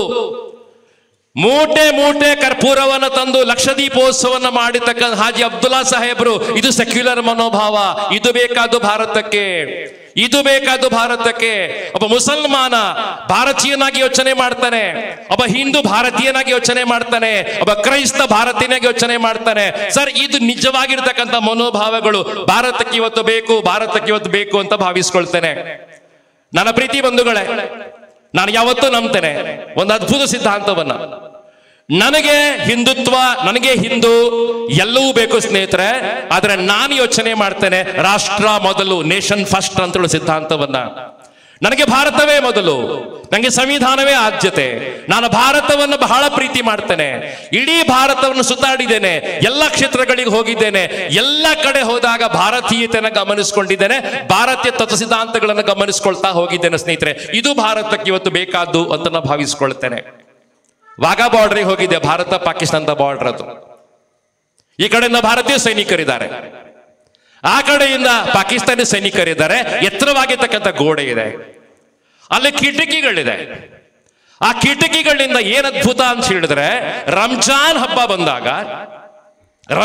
ಬಂದಾಗ ಈ ಕಡೆಯಿಂದ ಭಾರತೀಯ ಸೈನಿಕರೆಲ್ಲ ಉಡುಗೊರೆಗಳನ್ನ ಕೊಡ್ತಾರೆ, ಸಿಹಿ ತಿಂಡಿಗಳನ್ನ ಮುಸಲ್ಮಾನ್ ಸ್ನೇಹಿತರಿಗೆ ಕೊಡ್ತಾರೆ. ಈ ಕಡೆ ದೀಪಾವಳಿ ಹಬ್ಬ ಬಂದಾಗ ಆ ಕಡೆಯಿಂದ ಮುಸಲ್ಮಾನ್ ಸಹೋದರರು ಇವರಿಗೆ ಗಿಫ್ಟ್ಗಳನ್ನ ಕೊಡ್ತಾರೆ, ಸಿಹಿ ತಿಂಡಿ ಕೊಡ್ತಾರೆ, ಹೊಸ ಡ್ರೆಸ್ಗಳನ್ನ ಕೊಡ್ತಾರೆ. ವಿನಿಮಯಗಳು ಆಗುವಂತದ್ದು, ಉಡುಗೊರೆಗಳ ವಿನಿಮಯ ಆಗುವಂತದ್ದು ಭಾರತ ಪಾಕಿಸ್ತಾನ ಬಾರ್ಡರ್ ಅಲ್ಲಿ. ಬಹಳ ಅದ್ಭುತವಾಗಿರ್ತಕ್ಕಂಥ ಬಾರ್ಡರ್ ಅದು. ನಾನೊಬ್ಬ ಭಾರತೀಯ ಸೈನಿಕರನ್ನ ಕೇಳಿದೆ, ಇಷ್ಟು ಪ್ರೀತಿ ಮಾಡ್ತೀನಿ ಪಾಕಿಸ್ತಾನಿ ಸೈನಿಕರನ್ನ, ನಾಳೆ ಯುದ್ಧ ಸ್ಟಾರ್ಟ್ ಆದ್ರೆ ಏನ್ ಮಾಡ್ತಾರೆ? ಕಾರ್ಗಿಲ್ ವಾರ ಆಗಿದೆ, ತುಂಬಾ ಸಲ ಭಾರತ ಪಾಕ್ ಯುದ್ಧ ಆಗಿದೆ. ನಾಳೆ ಏನಾದ್ರೂ ಮತ್ತೆ ಪಾಕಿಸ್ತಾನ ಯುದ್ಧಕ್ಕೆ ಬಂದ್ರೆ ನೀವು ಏನು ಮಾಡ್ತೀರಿ ಅಂತ ಕೇಳಿದಾಗ ಒಬ್ಬ ಸೈನಿಕ ಹೇಳ್ತಾನೆ, ಕೇಳಿ, ಭಾರತೀಯ ಸೈನಿಕ ಹೇಳ್ತಾನೆ, ಯುದ್ಧ ನಡಲಿಕ್ಕೆ ಸ್ಟಾರ್ಟ್ ಮಾಡಿದಾಗ ನಮ್ಗೆ ದೀಪಾವಳಿ ನೆನಪಾಗೋದಿಲ್ಲ, ರಂಜಾನ್ ನೆನಪಾಗೋದಿಲ್ಲ, ಅವನ ಎದೆ ಒಳಗೆ ಗುಂಡು ಹಾಕೋದು ನೆನಪಾಗುತ್ತೆ ನಮ್ಗೆ. ನಾವು ಅವ್ರನ್ನಾಗ ಪಾಕಿಸ್ತಾನಿ ಸೈನಿಕರಾಗಿ ನೋಡ್ತೇವೆ. ಎಂತ ಅದ್ಭುತ ಯೋಚನೆ ನೋಡಿ ಸರ್. ಇದು ನೇಷನ್ ಫಸ್ಟ್ ಅಂತ ಹೇಳುವಂಥದ್ದು. ರಾಷ್ಟ್ರ ಮೊದಲಾಗೋದು ಯಾವಾಗ ಅಂತ ಹೇಳಿದ್ರೆ, ಮನೆ ಒಳಗೆ ಅಣ್ಣ ತಮ್ಮಂದ್ರು ಜಗಳ ಮಾಡ್ಕೋತಾರೆ. ಅಮರಣ್ಣ, ಮನೆ ಒಳಗೆ ಅಣ್ಣ ತಮ್ಮಂದ್ರು ಜಗಳ ಮಾಡ್ಕೊಳ್ತಾರೆ. ಹೊರಗಿನವರು ಆಕ್ರಮಣ ಮಾಡಿ ಬಂದಾಗ ನಾವು ಒಟ್ಟಾಗ್ತೇವೆ. K19N5726 ಒಂದು ಗಾಡಿಯಲ್ಲಿ ಸ್ವಲ್ಪ ತೆಗಿಬೇಕು, ಮೇಲೆ ಬೇರೊಂದು ಗಾಡಿ ಹೋಗ್ಲಿಕ್ಕೆ ಉಂಟು. K19N5726. ಸಾರಿ. ಇಲ್ಲ, ಧನ್ಯವಾದಗಳು ಸರ್, ತುಂಬಾ ಥ್ಯಾಂಕ್ಸ್. ನನ್ನ ಫ್ಲೋ ಕಟ್ ಆಗೋದಿಲ್ಲ, ನಾನು ಅದೇ ಫ್ಲೋದಲ್ಲಿ ಮುಂದುವರಿಸ್ತೇನೆ. ಸ್ವಾತಂತ್ರ್ಯ ಹೋರಾಟ ಕಾಲದಲ್ಲಿ ಒಂದಾಗಿರ್ತಕ್ಕಂಥ ಭಾರತದ ಹಿಂದೂ ಮತ್ತು ಮುಸಲ್ಮಾನರು ಸ್ವಾತಂತ್ರ್ಯ ಸಿಕ್ಕಿದ ನಂತರ ಮತ್ತೆ ಒಟ್ಟಾಗಿ ಬದುಕಲಿಕ್ಕೆ ಸ್ಟಾರ್ಟ್ ಮಾಡಿದ್ರು. ಮತ್ತೆ ಐಕ್ಯತೆ ಮೂಡಿ ಬಂತು. ಅಪನಂಬಿಕೆ ಇರ್ತಕ್ಕಂತಹ ಕೆಲವು ಘಟನೆಗಳು ನಡೀತು. ಅದರ ಅಪನಂಬಿಕೆಗಳನ್ನ ಮೀರಿ ರಾಷ್ಟ್ರೀಯ ಧರ್ಮ ನಿಲ್ತಾ ಹೋಯಿತು, ರಾಷ್ಟ್ರ ಪ್ರೇಮ ಜೀವಂತವಾಗಿ ಹೋಯಿತು. ನಾನು ಉಲ್ಲೇಖ ಮಾಡ್ತಾ ಇದ್ದೆ, ಕೆಲವು ಮುಸಲ್ಮಾನ ಸ್ವಾತಂತ್ರ್ಯ ಪ್ರೇಮಿಗಳು ಕ್ರಾಂತಿಕಾರಿಗಳ ಬದಲಾಗಿರ್ತಕ್ಕಂಥದ್ದು, ಭಾರತವನ್ನ ಗೆಲ್ಲಿಸಿರ್ತಕ್ಕಂಥದ್ದು, ಅವರ ಉಲ್ಲೇಖವನ್ನ ಮಾಡ್ತಾ ಹೋಗ್ತೇನೆ. ಖಂಡಿತವಾಗಿ ನೀವು ಕೇಳಬೇಕು ಅಂತ ನಂಗೆ ಆಸೆ ಇದೆ. ಸಿರಾಜುದ್ದೀನ್ ದೌಲ್ ಬಂಗಾಳದ ನವಾಬನಾಗಿದ್ದ, ಭಾರತಕ್ಕೋಸ್ಕರ ಹೋರಾಟಗಳನ್ನ ಮಾಡ್ತಾನೆ, ಸ್ವಾತಂತ್ರ್ಯಕ್ಕೋಸ್ಕರ ತನ್ನ ಪ್ರಾಣವನ್ನ ಬಲಿ ಕೊಡ್ತಾನೆ. ಯಾವತ್ತೂ ನಮ್ಮ ಮರಳಿಗೆ ಸಾಧ್ಯ ಆಗೋದಿಲ್ಲ. ಗುಲಾಂ ರಸೂಲ್ ಖಾನ್ ಅಂತ ಒಬ್ಬ ಶ್ರೇಷ್ಠವಾಗಿರ್ತಕ್ಕಂಥ ನವಾಬ ಇದ್ದ ಕರ್ನೂಲಲ್ಲಿ ರಕ್ತ ಚೆಲ್ಲಿಕೊಂಡು ಹೋರಾಟವನ್ನ ಮಾಡ್ತಾನೆ. ಬ್ರಿಟಿಷ್ ಸಾಮ್ರಾಜ್ಯವನ್ನು ಅಡಗಿಸುವಂತ ಕೆಲಸವನ್ನು ಆತ ಮಾಡ್ತಾನೆ. ನೆನಪು ಮಾಡ್ಕೊಳ್ತಾನೆ, ಬೇಗಂ ಹಜರತ್ ಮಹಲ್, ಇಂಗ್ಲೆಂಡ್ ಬಹಳ ಶ್ರೇಷ್ಠವಾಗಿರ್ತಕ್ಕ ದೆಹಲಿ ರಾಣಿಯಾಗಿದ್ಲು. ಬ್ರಿಟಿಷ್ ಸರ್ಕಾರ ಅಡಗಿಸ್ತಾಳೆ, ಅವರ ವಿರುದ್ಧವಾಗಿ ಎದ್ದು ನಿಂತ್ಕೋತಾಳೆ, ಸ್ವಾಭಿಮಾನದ ಪಾಠ ಜಗತ್ತಿಗೆ ತೋರಿಸ್ಕೊಳ್ತಾಳೆ. ಮರಳಿಕ್ಕೆ ನಮ್ಗೆ ಸಾಧ್ಯ ಆಗೋದಿಲ್ಲ, ಮರಳಿಕ್ಕೆ ನಿಮ್ಗೆ ಸಾಧ್ಯ ಆಗೋದಿಲ್ಲ. ಭಾರತ ಸ್ವಾತಂತ್ರ್ಯವನ್ನ ಪಡ್ಕೊಂಡಾದ ಮೇಲೆ ಮೊಟ್ಟ ಮೊದಲ ಶಿಕ್ಷಣ ಮಂತ್ರಿ ಆಗಿರ್ತಕ್ಕಂಥದ್ದು ಖಂಡಿತವಾಗಿ ಸ್ನೇಹಿತರೆ ನೆನಪು ಮಾಡ್ಕೊಳ್ಬೇಕು, ಅವರನ್ನು ಯಾವತ್ತೂ ನೆನಪಿಸ್ಕೊಳ್ಬೇಕು. ನಾನು ಅವರ ಸ್ವಾತಂತ್ರ್ಯ ಹೋರಾಟದ ಕಾಲದಲ್ಲಿ ದೊಡ್ಡ ದೊಡ್ಡ ಕೆಲಸಗಳನ್ನ ಮಾಡ್ತಾ ಹೋಗ್ತಾರೆ. ಸ್ನೇಹಿತರೆ, ಇಂತಹವರ ಪಟ್ಟಿ ತುಂಬಾ ದೊಡ್ಡದಿದೆ. ನಾನಿವತ್ತು ನಿಮಗೆ ಉಲ್ಲೇಖವನ್ನ ಕೊಡ್ತಾ ಹೋಗ್ತೇನೆ. ಭಾರತದಲ್ಲಿ ಹಿಂದೂ ಮತ್ತು ಮುಸಲ್ಮಾನರ ಐಕ್ಯತೆಯ ಸಂಕೇತಗಳು ತುಂಬಾ ಇವೆ. ಇವತ್ತು ಎಷ್ಟೋ ಮಸೀದಿಗಳಲ್ಲಿ ಹಿಂದೂಗಳು ಬರ್ತಾರೆ, ಎಷ್ಟೋ ದೇವಸ್ಥಾನಗಳಲ್ಲಿ ನಮ್ಮ ಮುಸಲ್ಮಾನ್ ಸಹೋದರ ಭೇಟಿ ಕೊಡ್ತಾರೆ. ಐಕ್ಯತೆ ಸಂಕೇತಗಳು ತುಂಬಾ ಇದೆ. ನಾವೆಲ್ಲ ಸೇರಿ ಭಾರತವನ್ನ ಕಟ್ಟಿ ಬೆಳೆಸುವ ಕೆಲಸಗಳನ್ನ ಮಾಡ್ತಾ ಹೋಗುವಂತದ್ದು. ನೇತ್ರ, ನಾನು ನಿಮ್ಗೆ ಹೇಳ್ಬೇಕಾದ ಸಂಗತಿಗಳು ತುಂಬಾ ಇದೆ, ವಿಸ್ತಾರವಾಗಿ ಇವತ್ತು ಮಾತಾಡ್ಲಿಕ್ಕೆ ಹೋಗೋದಿಲ್ಲ. ನಾನು ಯಾವಾಗ ಜಾತ್ಯತೀತವಾಗಿ ಯೋಚನೆ ಮಾಡಿ ಸ್ಟಾರ್ಟ್ ಮಾಡಿದೆ, ನಾನು ಮಾಡಿದ ಮೊದಲ ಕೆಲಸ ಅಂತ ಹೇಳಿದ್ರೆ ಬೈಬಲ್ ಓದಿ ಸ್ಟಾರ್ಟ್ ಮಾಡಿರ್ತಕ್ಕಂಥದ್ದು. ನಾನು ಮಾಡಿದ ಅತಿ ಅದ್ಭುತವಾದ ಕೆಲಸ ಅಂತ ಹೇಳಿದ್ರೆ ಕುರಾನ್ ಅನ್ನ ಬಹಳ ಚೆನ್ನಾಗಿ ಓದಿ ಸ್ಟಾರ್ಟ್ ಮಾಡಿರ್ತಕ್ಕಂಥದ್ದು. ಆ ಕುರಾನ್ ನ ಉಲ್ಲೇಖಗಳು ಬಹಳ ಅದ್ಭುತ ಇದೆ. ದಿನಕ್ಕೆ 5 ಬಾರಿ ನಮಾಜ್ ಮಾಡುವಂತ ನಿಮ್ಗೆ ನಾನು ಹೇಳಲಿಕ್ಕಿಲ್ಲ, ಅದನ್ನ ನಿಮ್ಗೆ ಹೇಳಲಿಕ್ಕೆ ಖಂಡಿತವಾಗಿ ಶಕ್ತಿ ಇಲ್ಲ ಅಂತ ನಂಗೆ ಗೊತ್ತಿದೆ. ಆದ್ರೆ ಆ ಉಲ್ಲೇಖಗಳು ನನ್ನ ಬದುಕನ್ನ ಪರಿವರ್ತನೆ ಮಾಡ್ತಾ ಹೋಯ್ತು. ಪ್ರವಾದಿಗಳ ಬಾಯಿಂದ ಬಂದಿರತಕ್ಕಂಥ ಒಂದೊಂದು ಮಾತು ಏನಿದೆ, ಅದ್ಭುತವಾಗಿರ್ತಕ್ಕಂಥ ಮಾತುಗಳು. ನಾನು ಕುರಾನ್ ಅಲ್ಲಿ ಓದಿರ್ತಕ್ಕಂಥ ಕೆಲವು ಸಂಗತಿಗಳನ್ನು ಹೇಳ್ತೇನೆ, ರಾಷ್ಟ್ರಕ್ಕೆ ಇದು ಎಷ್ಟು ಪೂರಕವಾಗಿದೆ ಅಂತ ಗಮನಿಸ್ಕೊಳ್ತಾ ಹೋಗಿ. ಇದೆಲ್ಲ ಕೂಡ ಪ್ರವಾದಿಗಳ ಬಾಯಿಂದ ಬಂದಿರತಕ್ಕಂಥ ಅದ್ಭುತವಾದ ಮಾತುಗಳು. ಪ್ರವಾದಿಗಳು ಹೇಳ್ತಾರೆ, ನಿನ್ನ ಸಹೋದರರಿಗೆ ನೆರವಾಗು. ಯಾವ ಧರ್ಮ ಅಂತ ಅವ್ರು ಹೇಳಿಲ್ಲ, ನಿನ್ನ ಸಹೋದರರಿಗೆ ನೆರವಾಗು. ಆಕ್ರಮಿಯಾದರೆ ಹೇಗೆ ಸಹಾಯ ಮಾಡೋದು ಯೋಚನೆ ಮಾಡು. ಆಕ್ರಮಣಕ್ಕೆ ಒಳಗಾದವರನ್ನ ಬಿಟ್ಟು ಹೋಗ್ಬೇಡ, ಯಾರು ಆಕ್ರಮಣಕ್ಕೆ ಒಳಗಾಗಿದ್ದಾರನ್ನ ಬಿಟ್ಟು ಹೋಗ್ಬೇಡ ಅಂತ ಪ್ರವಾದಿಗಳು ಹೇಳ್ತಾರೆ. ಯಾರು ದಯೆಯನ್ನು ತೋರುವುದಿಲ್ಲವೋ ಆತನ ಮೇಲೆ ದಯೆ ತೋರಬಾರದು ಅಂತ ಪ್ರವಾದಿಗಳು ಹೇಳ್ತಾರೆ. ಓರ್ವ ಮುಸಲ್ಮಾನರು ಎಂದೂ ಆಕ್ರಮಣವನ್ನ ಮಾಡುವುದಿಲ್ಲ, ಧರ್ಮಗ್ಲಾನಿ ಉಂಟು ಮಾಡುವುದಿಲ್ಲ, ಬೇರೆ ಧರ್ಮದ ಮೇಲೆ ಆಕ್ರಮಣಗಳನ್ನ ಮಾಡುವುದಿಲ್ಲ, ಮತಾಂತರ ಮಾಡಿ ಪ್ರಯತ್ನಗಳನ್ನ ಮಾಡೋದಿಲ್ಲ, ಮದ್ಯಪಾನವನ್ನ ಮಾಡೋದಿಲ್ಲ, ಸ್ತ್ರೀಯರನ್ನ ಅಗೌರವಗಳನ್ನ ಮಾಡೋದಿಲ್ಲ. ಇಂಥ ಮಾತುಗಳನ್ನ ಪ್ರವಾದಿಗಳು ಬಹಳ ಚೆನ್ನಾಗಿ ಹೇಳ್ತಾರೆ. ಯಾವ ರೀತಿ ಬದುಕಬೇಕು ಮನುಷ್ಯ, ಬರೀ ಮುಸಲ್ಮಾನ ಸಮುದಾಯ ಅಲ್ಲ, ಯಾವ ರೀತಿ ಬದುಕಬೇಕು ಮನುಷ್ಯ ಅಂತ ಹೇಳೋದನ್ನ ಬಹಳ ಅದ್ಭುತವಾಗಿ ಹೇಳ್ತಾ ಹೋಗ್ತಾರೆ. ಧನ್ಯವಾದ ಗುರುಗಳು, ನನ್ನ ಮಾತು ಮುಂದುವರಿಸ್ತೇನೆ, ಕೊನೆಯ ಭಾಗ ಮಾತ್ರ ಬಾಕಿ ಇದೆ. ಪ್ರವಾದಿಗಳ ಬಾಯಿಂದ ಬಂದಿರತಕ್ಕಂಥ ಒಂದೊಂದು ವಾಕ್ಯ ಕೂಡ ಬರೀ ಮುಸಲ್ಮಾನ್ ಸಹೋದರರಿಗೆ ಮಾತ್ರ ಅಲ್ಲ, ನಮ್ಮಂತ ಭಾರತೀಯರಿಗೆ ಕೂಡ, ಹಿಂದೂಗಳಿಗೆ ಕೂಡ ಮಾರ್ಗದರ್ಶಕವಾಗಿರ್ತಕ್ಕಂಥ ವಾಕ್ಯಗಳು ಅಂತ ಭಾವಿಸ್ಕೊಳ್ತೇನೆ. ಯಾರನ್ನು ದ್ವೇಷ ಮಾಡಬೇಡ, ಎಲ್ಲರನ್ನ ಪ್ರೀತಿ ಮಾಡು. ನಾನು ಸ್ನೇಹಿತರೆ ಒಬ್ಬ ಹಿಂದೂವಾಗಿ ಭಗವದ್ಗೀತೆಯನ್ನು ಓದ್ಕೊಂಡಿದ್ದೇನೆ, ಮುಸಲ್ಮಾನಾಗಿ ಕುರಾನ್ ಓದ್ಲಿಕ್ಕೆ ಆರಂಭ ಮಾಡಿದ್ದೇನೆ, ಒಬ್ಬ ಕ್ರೈಸ್ತನಾಗಿ ಇವತ್ತು ಬೈಬಲ್ ಓದ್ಲಿಕ್ಕೆ ಸ್ಟಾರ್ಟ್ ಮಾಡಿದ್ದೇನೆ. ಯಾವುದೇ ಧರ್ಮ ಗ್ರಂಥದಲ್ಲಿ ಇವತ್ತು ರಕ್ತದ ಕಲೆಗಳಿಲ್ಲ, ಯಾವುದೇ ಧರ್ಮಗ್ರಂಥ ರಕ್ತದ ಕಲೆಗಳಿಲ್ಲ, ಆಕ್ರಮಣಕಾರಿ ಪ್ರವೃತ್ತಿಗಳಿಲ್ಲ, ಮತಾಂತರ ಮಾಡೋ ಪ್ರವೃತ್ತಿಗಳಿಲ್ಲ, ಬೇರೆ ಧರ್ಮದ ಮೇಲೆ ಹಕ್ಕೋತ್ತಾಯವನ್ನು ಮಂಡಿಸುವ ಕೆಲಸಗಳಿಲ್ಲ. ಆದ್ದರಿಂದ ಭಾರತ ಇವತ್ತು ಸೆಕ್ಯುಲರ್ ಆಗಿದೆ, ಮುಂದೆ ಕೂಡ ಭಾರತ ಸೆಕ್ಯುಲರ್ ಆಗಿರ್ತದೆ. ಜಾತ್ಯತೀತ ಮನೋಭಾವದ ಮಂದಿ ಇದನ್ನ ಮುನ್ನಡೆಸ್ತಾರೆ. ಯಾರು ಜಾತ್ಯತೀತವಾಗಿ ಯೋಚನೆ ಮಾಡ್ತಾರೆ, ಇದು ಭಾರತವನ್ನ ಶ್ರೀಮಂತಗೊಳಿಸುವಂತ ಪರಿಪಾಠ ಅಂತ ಭಾವಿಸ್ಕೊಳ್ತೇನೆ. ಒಂದು 3 ಉದಾಹರಣೆ ಕೊಟ್ಟು ನನ್ನ ಮಾತನ್ನ ಮುಗಿಸ್ತೇನೆ. ಇದು ನನಗೆ ಹೇಳಬೇಕು ಅಂತ ಆಸೆ ಇದೆ, ಬಹಳ ಪ್ರೀತಿಯಿಂದ ಹೇಳ್ತೇನೆ. ಒಂದು ಸಂಘಟನೆ ಇದೆ, ನನಗೆ ಮೊಯ್ದಿನ್ ಅಬ್ಬಾಸ್ ಸರ್ ಇದನ್ನು ಹೇಳಿದ್ದಾರೆ, ರಿಪೀಟ್ ಮಾಡ್ತೇನೆ.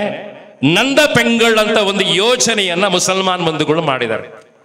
ಎಂತ ಉದಾತ್ತವಾದ ಪರಿಕಲ್ಪನೆ. ಜಯಕೋಟೆನ್ ಸರ್ ನಮ್ಗೆ ಇದು ಬೇಕು ಅಂತ ನಂಗೆ ಆಸೆ ಇರ್ತಕ್ಕಂಥದ್ದು. ನಂದ ಪೆಂಗಳ್ ಅಂತ ಹೇಳಿದ್ರೆ 8 ವರ್ಷಗಳಿಂದ ಯಾವ ಮುಸಲ್ಮಾನ್ ಹೆಂಗಸು, ಯಾವ ಮುಸಲ್ಮಾನ್ ಹುಡುಗಿ ಮದುವೆ ಆಗ್ಲಿಕ್ಕೆ ಬಹಳ ಕಷ್ಟ ಪಡ್ತಾ ಇದ್ದಾಳೆ, ಲೇಟ್ ಮದುವೆ ಆಗ್ತಾ ಇದೆ, ಮದುವೆ ಹುಡುಗರು ಬರ್ತಾ ಇಲ್ಲ, ಮದುವೆ ಹುಡುಗರನ್ನ ಹುಡುಕಿ ಅವರಿಗೆ ಸಹಾಯ ಮಾಡುವಂತಹದ್ದು, ಅವರ ಮದುವೆ ಖರ್ಚುಗಳನ್ನ ದಾನಿಗಳ ಮೂಲಕ ಭರಿಸುವಂತ ಅದ್ಭುತ ಯೋಜನೆ. ಇದಕ್ಕೆ ಜಗತ್ತಿನಾದ್ಯಂತ ಇವ ದಾನಿಗಳಿದ್ದಾರೆ. ನಂಗೆ ಆಶ್ಚರ್ಯ ಆಯ್ತು. ನನ್ನ ಫ್ರೆಂಡ್ಸ್ಗಳ ಮೂಲಕ ವಿಚಾರಣೆ ಮಾಡಿದಾಗ ಮೊನ್ನೆ ಹೇಳ್ತಾರೆ, ಇವರಿಗೆ 638 ಮದುವೆಗಳನ್ನ ಪೂರ್ತಿ ಮಾಡಿದ್ದೇವೆ. ನಾವು ಹಿಂದೂಗಳು ಪಾಠ ಕಲಿಬೇಕಿದ್ರಿಂದ 638 ಮುಸಲ್ಮಾನ್ ಮಹಿಳೆಯರಿಗೆ, ಮುಸಲ್ಮಾನ್ ಹುಡುಗಿಯರಿಗೆ ನಾವು ಮದುವೆಗಳನ್ನ, ಅದು ಫಸ್ಟ್ ಮ್ಯಾರೇಜ್ಗಳನ್ನ ಮಾಡಿದ್ದೇವೆ ಅಂತ ಹೇಳ್ತಾರೆ. ಅದಕ್ಕೆ ಲಕ್ಷಾಂತರ ದುಡ್ಡು ಸಹಿತ ಹರಿದು ಬಂದಿರತಕ್ಕಂಥದ್ದು ಅದ್ಭುತ ಅಂತ ಭಾವಿಸ್ಕೊಳ್ತಾರೆ. ಮಂಗಳೂರಲ್ಲಿ ಒಂದು ಸಂಘಟನೆ ಇದೆ, ಎಂ ಫ್ರೆಂಡ್ಸ್ ಅಂತ ಕರೀತಾರೆ. ಎಂ ಅಂದ್ರೆ ಮರ್ಸಿ, ಮುಸಲ್ಮಾನ್ ಅಲ್ಲ ಅದು. ಎಂ ಅಂದ್ರೆ ಮರ್ಸಿ. ಬಟ್ ಸ್ನೇಹಿತರು ಅವ್ರಿಗೆ ಯಾವ ರೀತಿ ಕೆಲಸಗಳನ್ನ ಮಾಡ್ತಾರೆ ಅಂತ ಹೇಳಿದ್ರೆ, ಕಳೆದ 7 ವರ್ಷಗಳಿಂದ ವರ್ಷಕ್ಕೊಂದು K20 MF 6072 ಒಂದು ಗಾಡಿ ಇದೆ ಅಲ್ಲಿ, ಸ್ವಲ್ಪ ತೆಗಿಬೇಕು. K20 MF 6072. ಮತ್ತೊಮ್ಮೆ ಕ್ಷಮೆಯನ್ನು ಕೇಳ್ತಿದ್ದೇನೆ ಸರ್. ಇಲ್ಲ, ನನ್ನ ಮಾತಿನ ಕೊನೆಯ ಭಾಗ ಇದು, ಮುಗಿಸ್ತೇನೆ ನಾನು. ಎಂ ಫ್ರೆಂಡ್ಸ್ ಅಂತ ಸಂಘಟನೆ ಇದೆ. ಅದ್ರ 7 ಜನ ಮುಸಲ್ಮಾನ್ ಹುಡುಗರಿದ್ದಾರೆ. ವರ್ಷಕ್ಕೊಂದು 5 ಲಕ್ಷ ಸಂಗ್ರಹ ಮಾಡ್ಕೋತಾರೆ. 5 ಲಕ್ಷ ಅಲ್ಲ, 30 ಲಕ್ಷ ಒಟ್ಟು ಮಾಡ್ಕೋತಾರೆ. ಪ್ರತಿದಿನ ಒಂದು 500 ಮಂದಿ ಹಾಸ್ಪಿಟಲ್ ಅಲ್ಲಿ ಇರ್ತಕ್ಕಂಥ ರೋಗಿಗಳಿಗೆ, ಅವರ ಸಹಾಯಕರಿಗೆ ಊಟವನ್ನ ಕೊಡ್ತಾರೆ. ಹಗಲು ಮತ್ತು ರಾತ್ರಿ ಊಟವನ್ನ ಕೊಡುವಂತಹದ್ದು. ಲೇಡಿ ಗೋಷನ್ ಹಾಸ್ಪಿಟಲ್ ಇದೆ ಮಂಗಳೂರಲ್ಲಿ, ವೆನ್ಲಾಕ್ ಹಾಸ್ಪಿಟಲ್ ಇದೆ ಮಂಗಳೂರಲ್ಲಿ. ಇಲ್ಲಿ ಅಂತರ್ಗತವಾಗಿರ್ತಕ್ಕಂಥ ಪೇಷಂಟ್ಸ್ ಗಳಿಗೆ ಮತ್ತು ಅವರ ಸಂಬಂಧಿಕರಿಗೆ ಡೈಲಿ 500 ಮಂದಿ ಊಟವನ್ನ ಕೊಡುವಂತ ಅದ್ಭುತವಾದ ಕೆಲಸವನ್ನ ಎಂ ಫ್ರೆಂಡ್ಸ್ ಮಾಡ್ತಾರೆ. ಚಾರಿಟಿಯ ಅದ್ಭುತ ನಿದರ್ಶನ ಅಂತ ಭಾವಿಸಿಕೊಳ್ತೇನೆ. ನನ್ನ ಮಾತಿನ ಕೊನೆಯ ಭಾಗ ಸ್ನೇಹಿತರೆ, ನಮ್ಮ ಮುಸಲ್ಮಾನ್ ಸಮುದಾಯ ಎಲ್ಲ ಕಡೆ ಚಾಂಪಿಯನ್ ಆಗ್ಲಿ ಸ್ಟಾರ್ಟ್ ಆಯ್ತು. ಸಾಹಿತ್ಯ, ಸಂಗೀತ, ಕೃತಿಗಳು, ಶಿಲ್ಪಕಲೆ, ಆಡಳಿತ ಎಲ್ಲ ಕಡೆ ಚಾಂಪಿಯನ್ ಆಗ್ತಾ ಹೋಯ್ತು. ಬಟ್ ಒಂದು ವಿಭಾಗವನ್ನ ನಿಗ್ಲೆಕ್ಟ್ ಮಾಡ್ತಾ ಹೋಯ್ತು. ನಂಗೆ ದುಃಖ ಇದೆ ಆ ಬಗ್ಗೆ. ಒಂದು ವಿಭಾಗ ನಿಗ್ಲೆಕ್ಟ್ ಮಾಡ್ತಾ ಹೋಯ್ತು.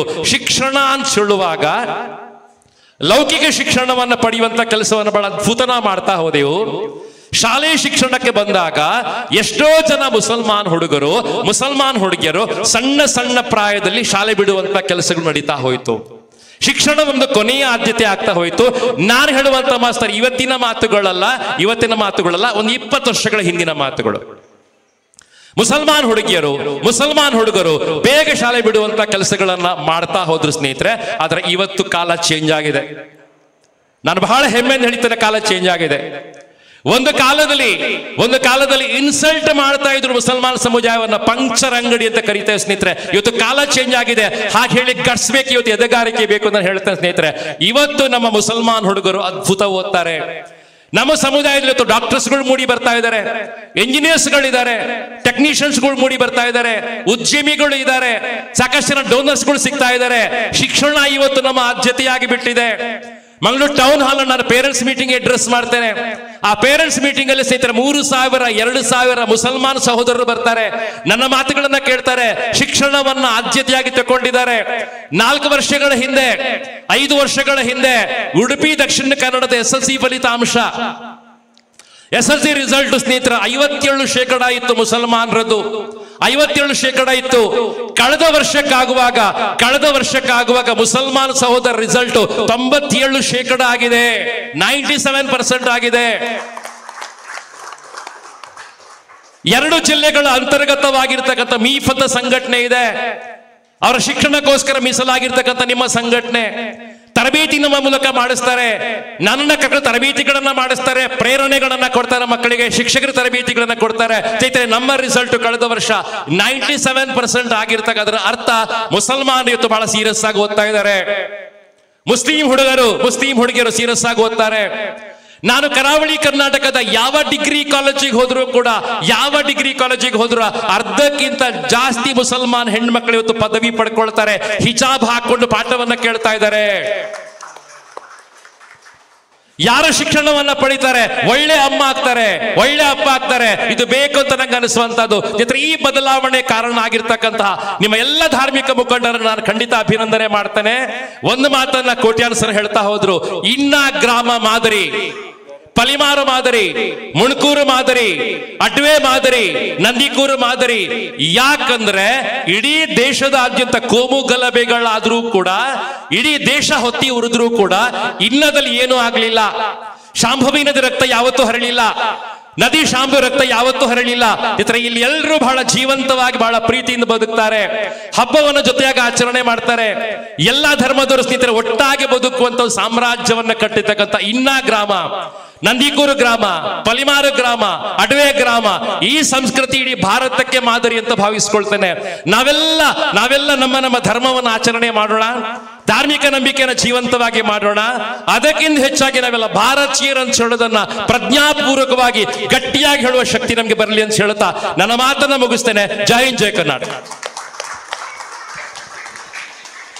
ಇತಿಹಾಸದ ಚರಿತ್ರೆಯನ್ನ ಸವಿಸ್ತಾರವಾಗಿ ಹೇಳಿ, ಹೌದು ನನ್ನ ಧರ್ಮದ ಆಚರಣೆಯನ್ನು ನಾನು ಚಾಚು ತಪ್ಪದೆ ಮಾಡುತ್ತೇನೆ, ಇತರ ಧರ್ಮೀಯರನ್ನು ಗೌರವಿಸುವುದೇ ನಿಜವಾದ ಭಾರತೀಯತೆ ಎಂಬ ಜಾತ್ಯತೀತ ಸಂದೇಶವನ್ನ ಹೇಳಿ ನಮ್ಮೆಲ್ಲರನ್ನ ಶುಭ ಹಾರೈಸಿದಂತಹ ಮುಖ್ಯ ಶಿಕ್ಷಕರು MV ಶಾಸ್ತ್ರಿ ಪ್ರೌಢಶಾಲೆ ಶ್ರೀ ಕೆ ರಾಜೇಂದ್ರ ಭಟ್ ಸರ್ ಅವರಿಗೆ ಧನ್ಯವಾದಗಳನ್ನು ಹೇಳುತ್ತಾ ಕಾರ್ಯಕ್ರಮದ ಮುಂದಕ್ಕೆ ಸ್ಮರಣಿಕೆಯನ್ನ ನೀಡಿ ಗೌರವಿಸುವಂತಹ ಕಾರ್ಯಕ್ರಮ.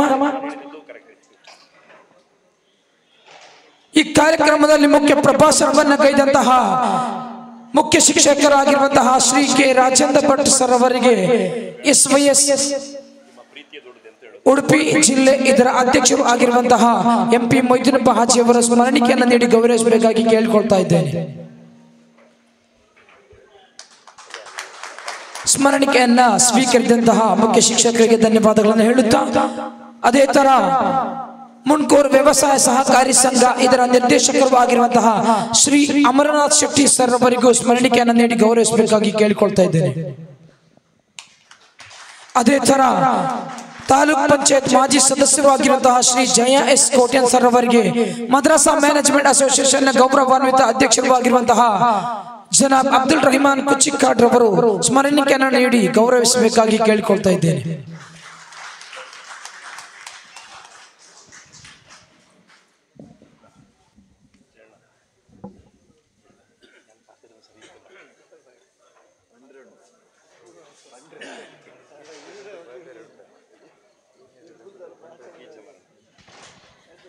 ಹೌದು, ಕಾರ್ಯಕ್ರಮದ ಕೊನೆಯ ಹಂತದ ಭಾಗವಾಗಿ ಈ ಕಾರ್ಯಕ್ರಮದಲ್ಲಿ ಬಂದು ಸಹಕರಿಸಿದಂತಹ ಕಾರ್ಯಕ್ರಮದಲ್ಲಿ ಮುಖ್ಯ ಪ್ರಭಾಷಣ ಗೈದಂತಹ ಶ್ರೀ ಕೆ ರಾಜೇಂದ್ರ ಭಟ್ ಸರ್ ಅವರಿಗೆ ಧನ್ಯವಾದಗಳನ್ನು ಹೇಳುತ್ತಾ ಇದ್ದೇನೆ.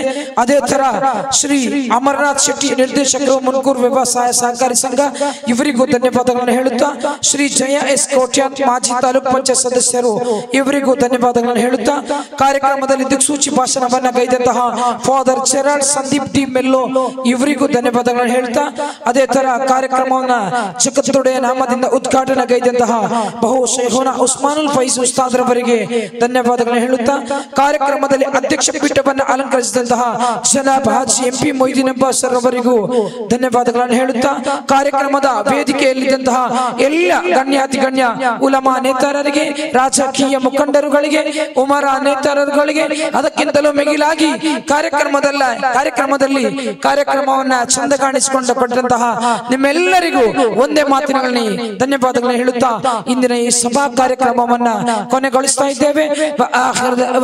ಅಲ್ಹಮ್ದುಲಿಲ್ಲಾಹಿ ರಬ್ಬಿಲ್ ಆಲಮೀನ್. ಸಲ್ಲಲ್ಲಾಹು ಅಲಾ ಮುಹಮ್ಮದ್ ಸಲ್ಲಲ್ಲಾಹು ಅಲೈಹಿ ವಸಲ್ಲಂ. ಸಲ್ಲಲ್ಲಾಹು ಅಲಾ ಮುಹಮ್ಮದ್ ಸಲ್ಲಲ್ಲಾಹು ಅಲೈಹಿ ವಸಲ್ಲಂ.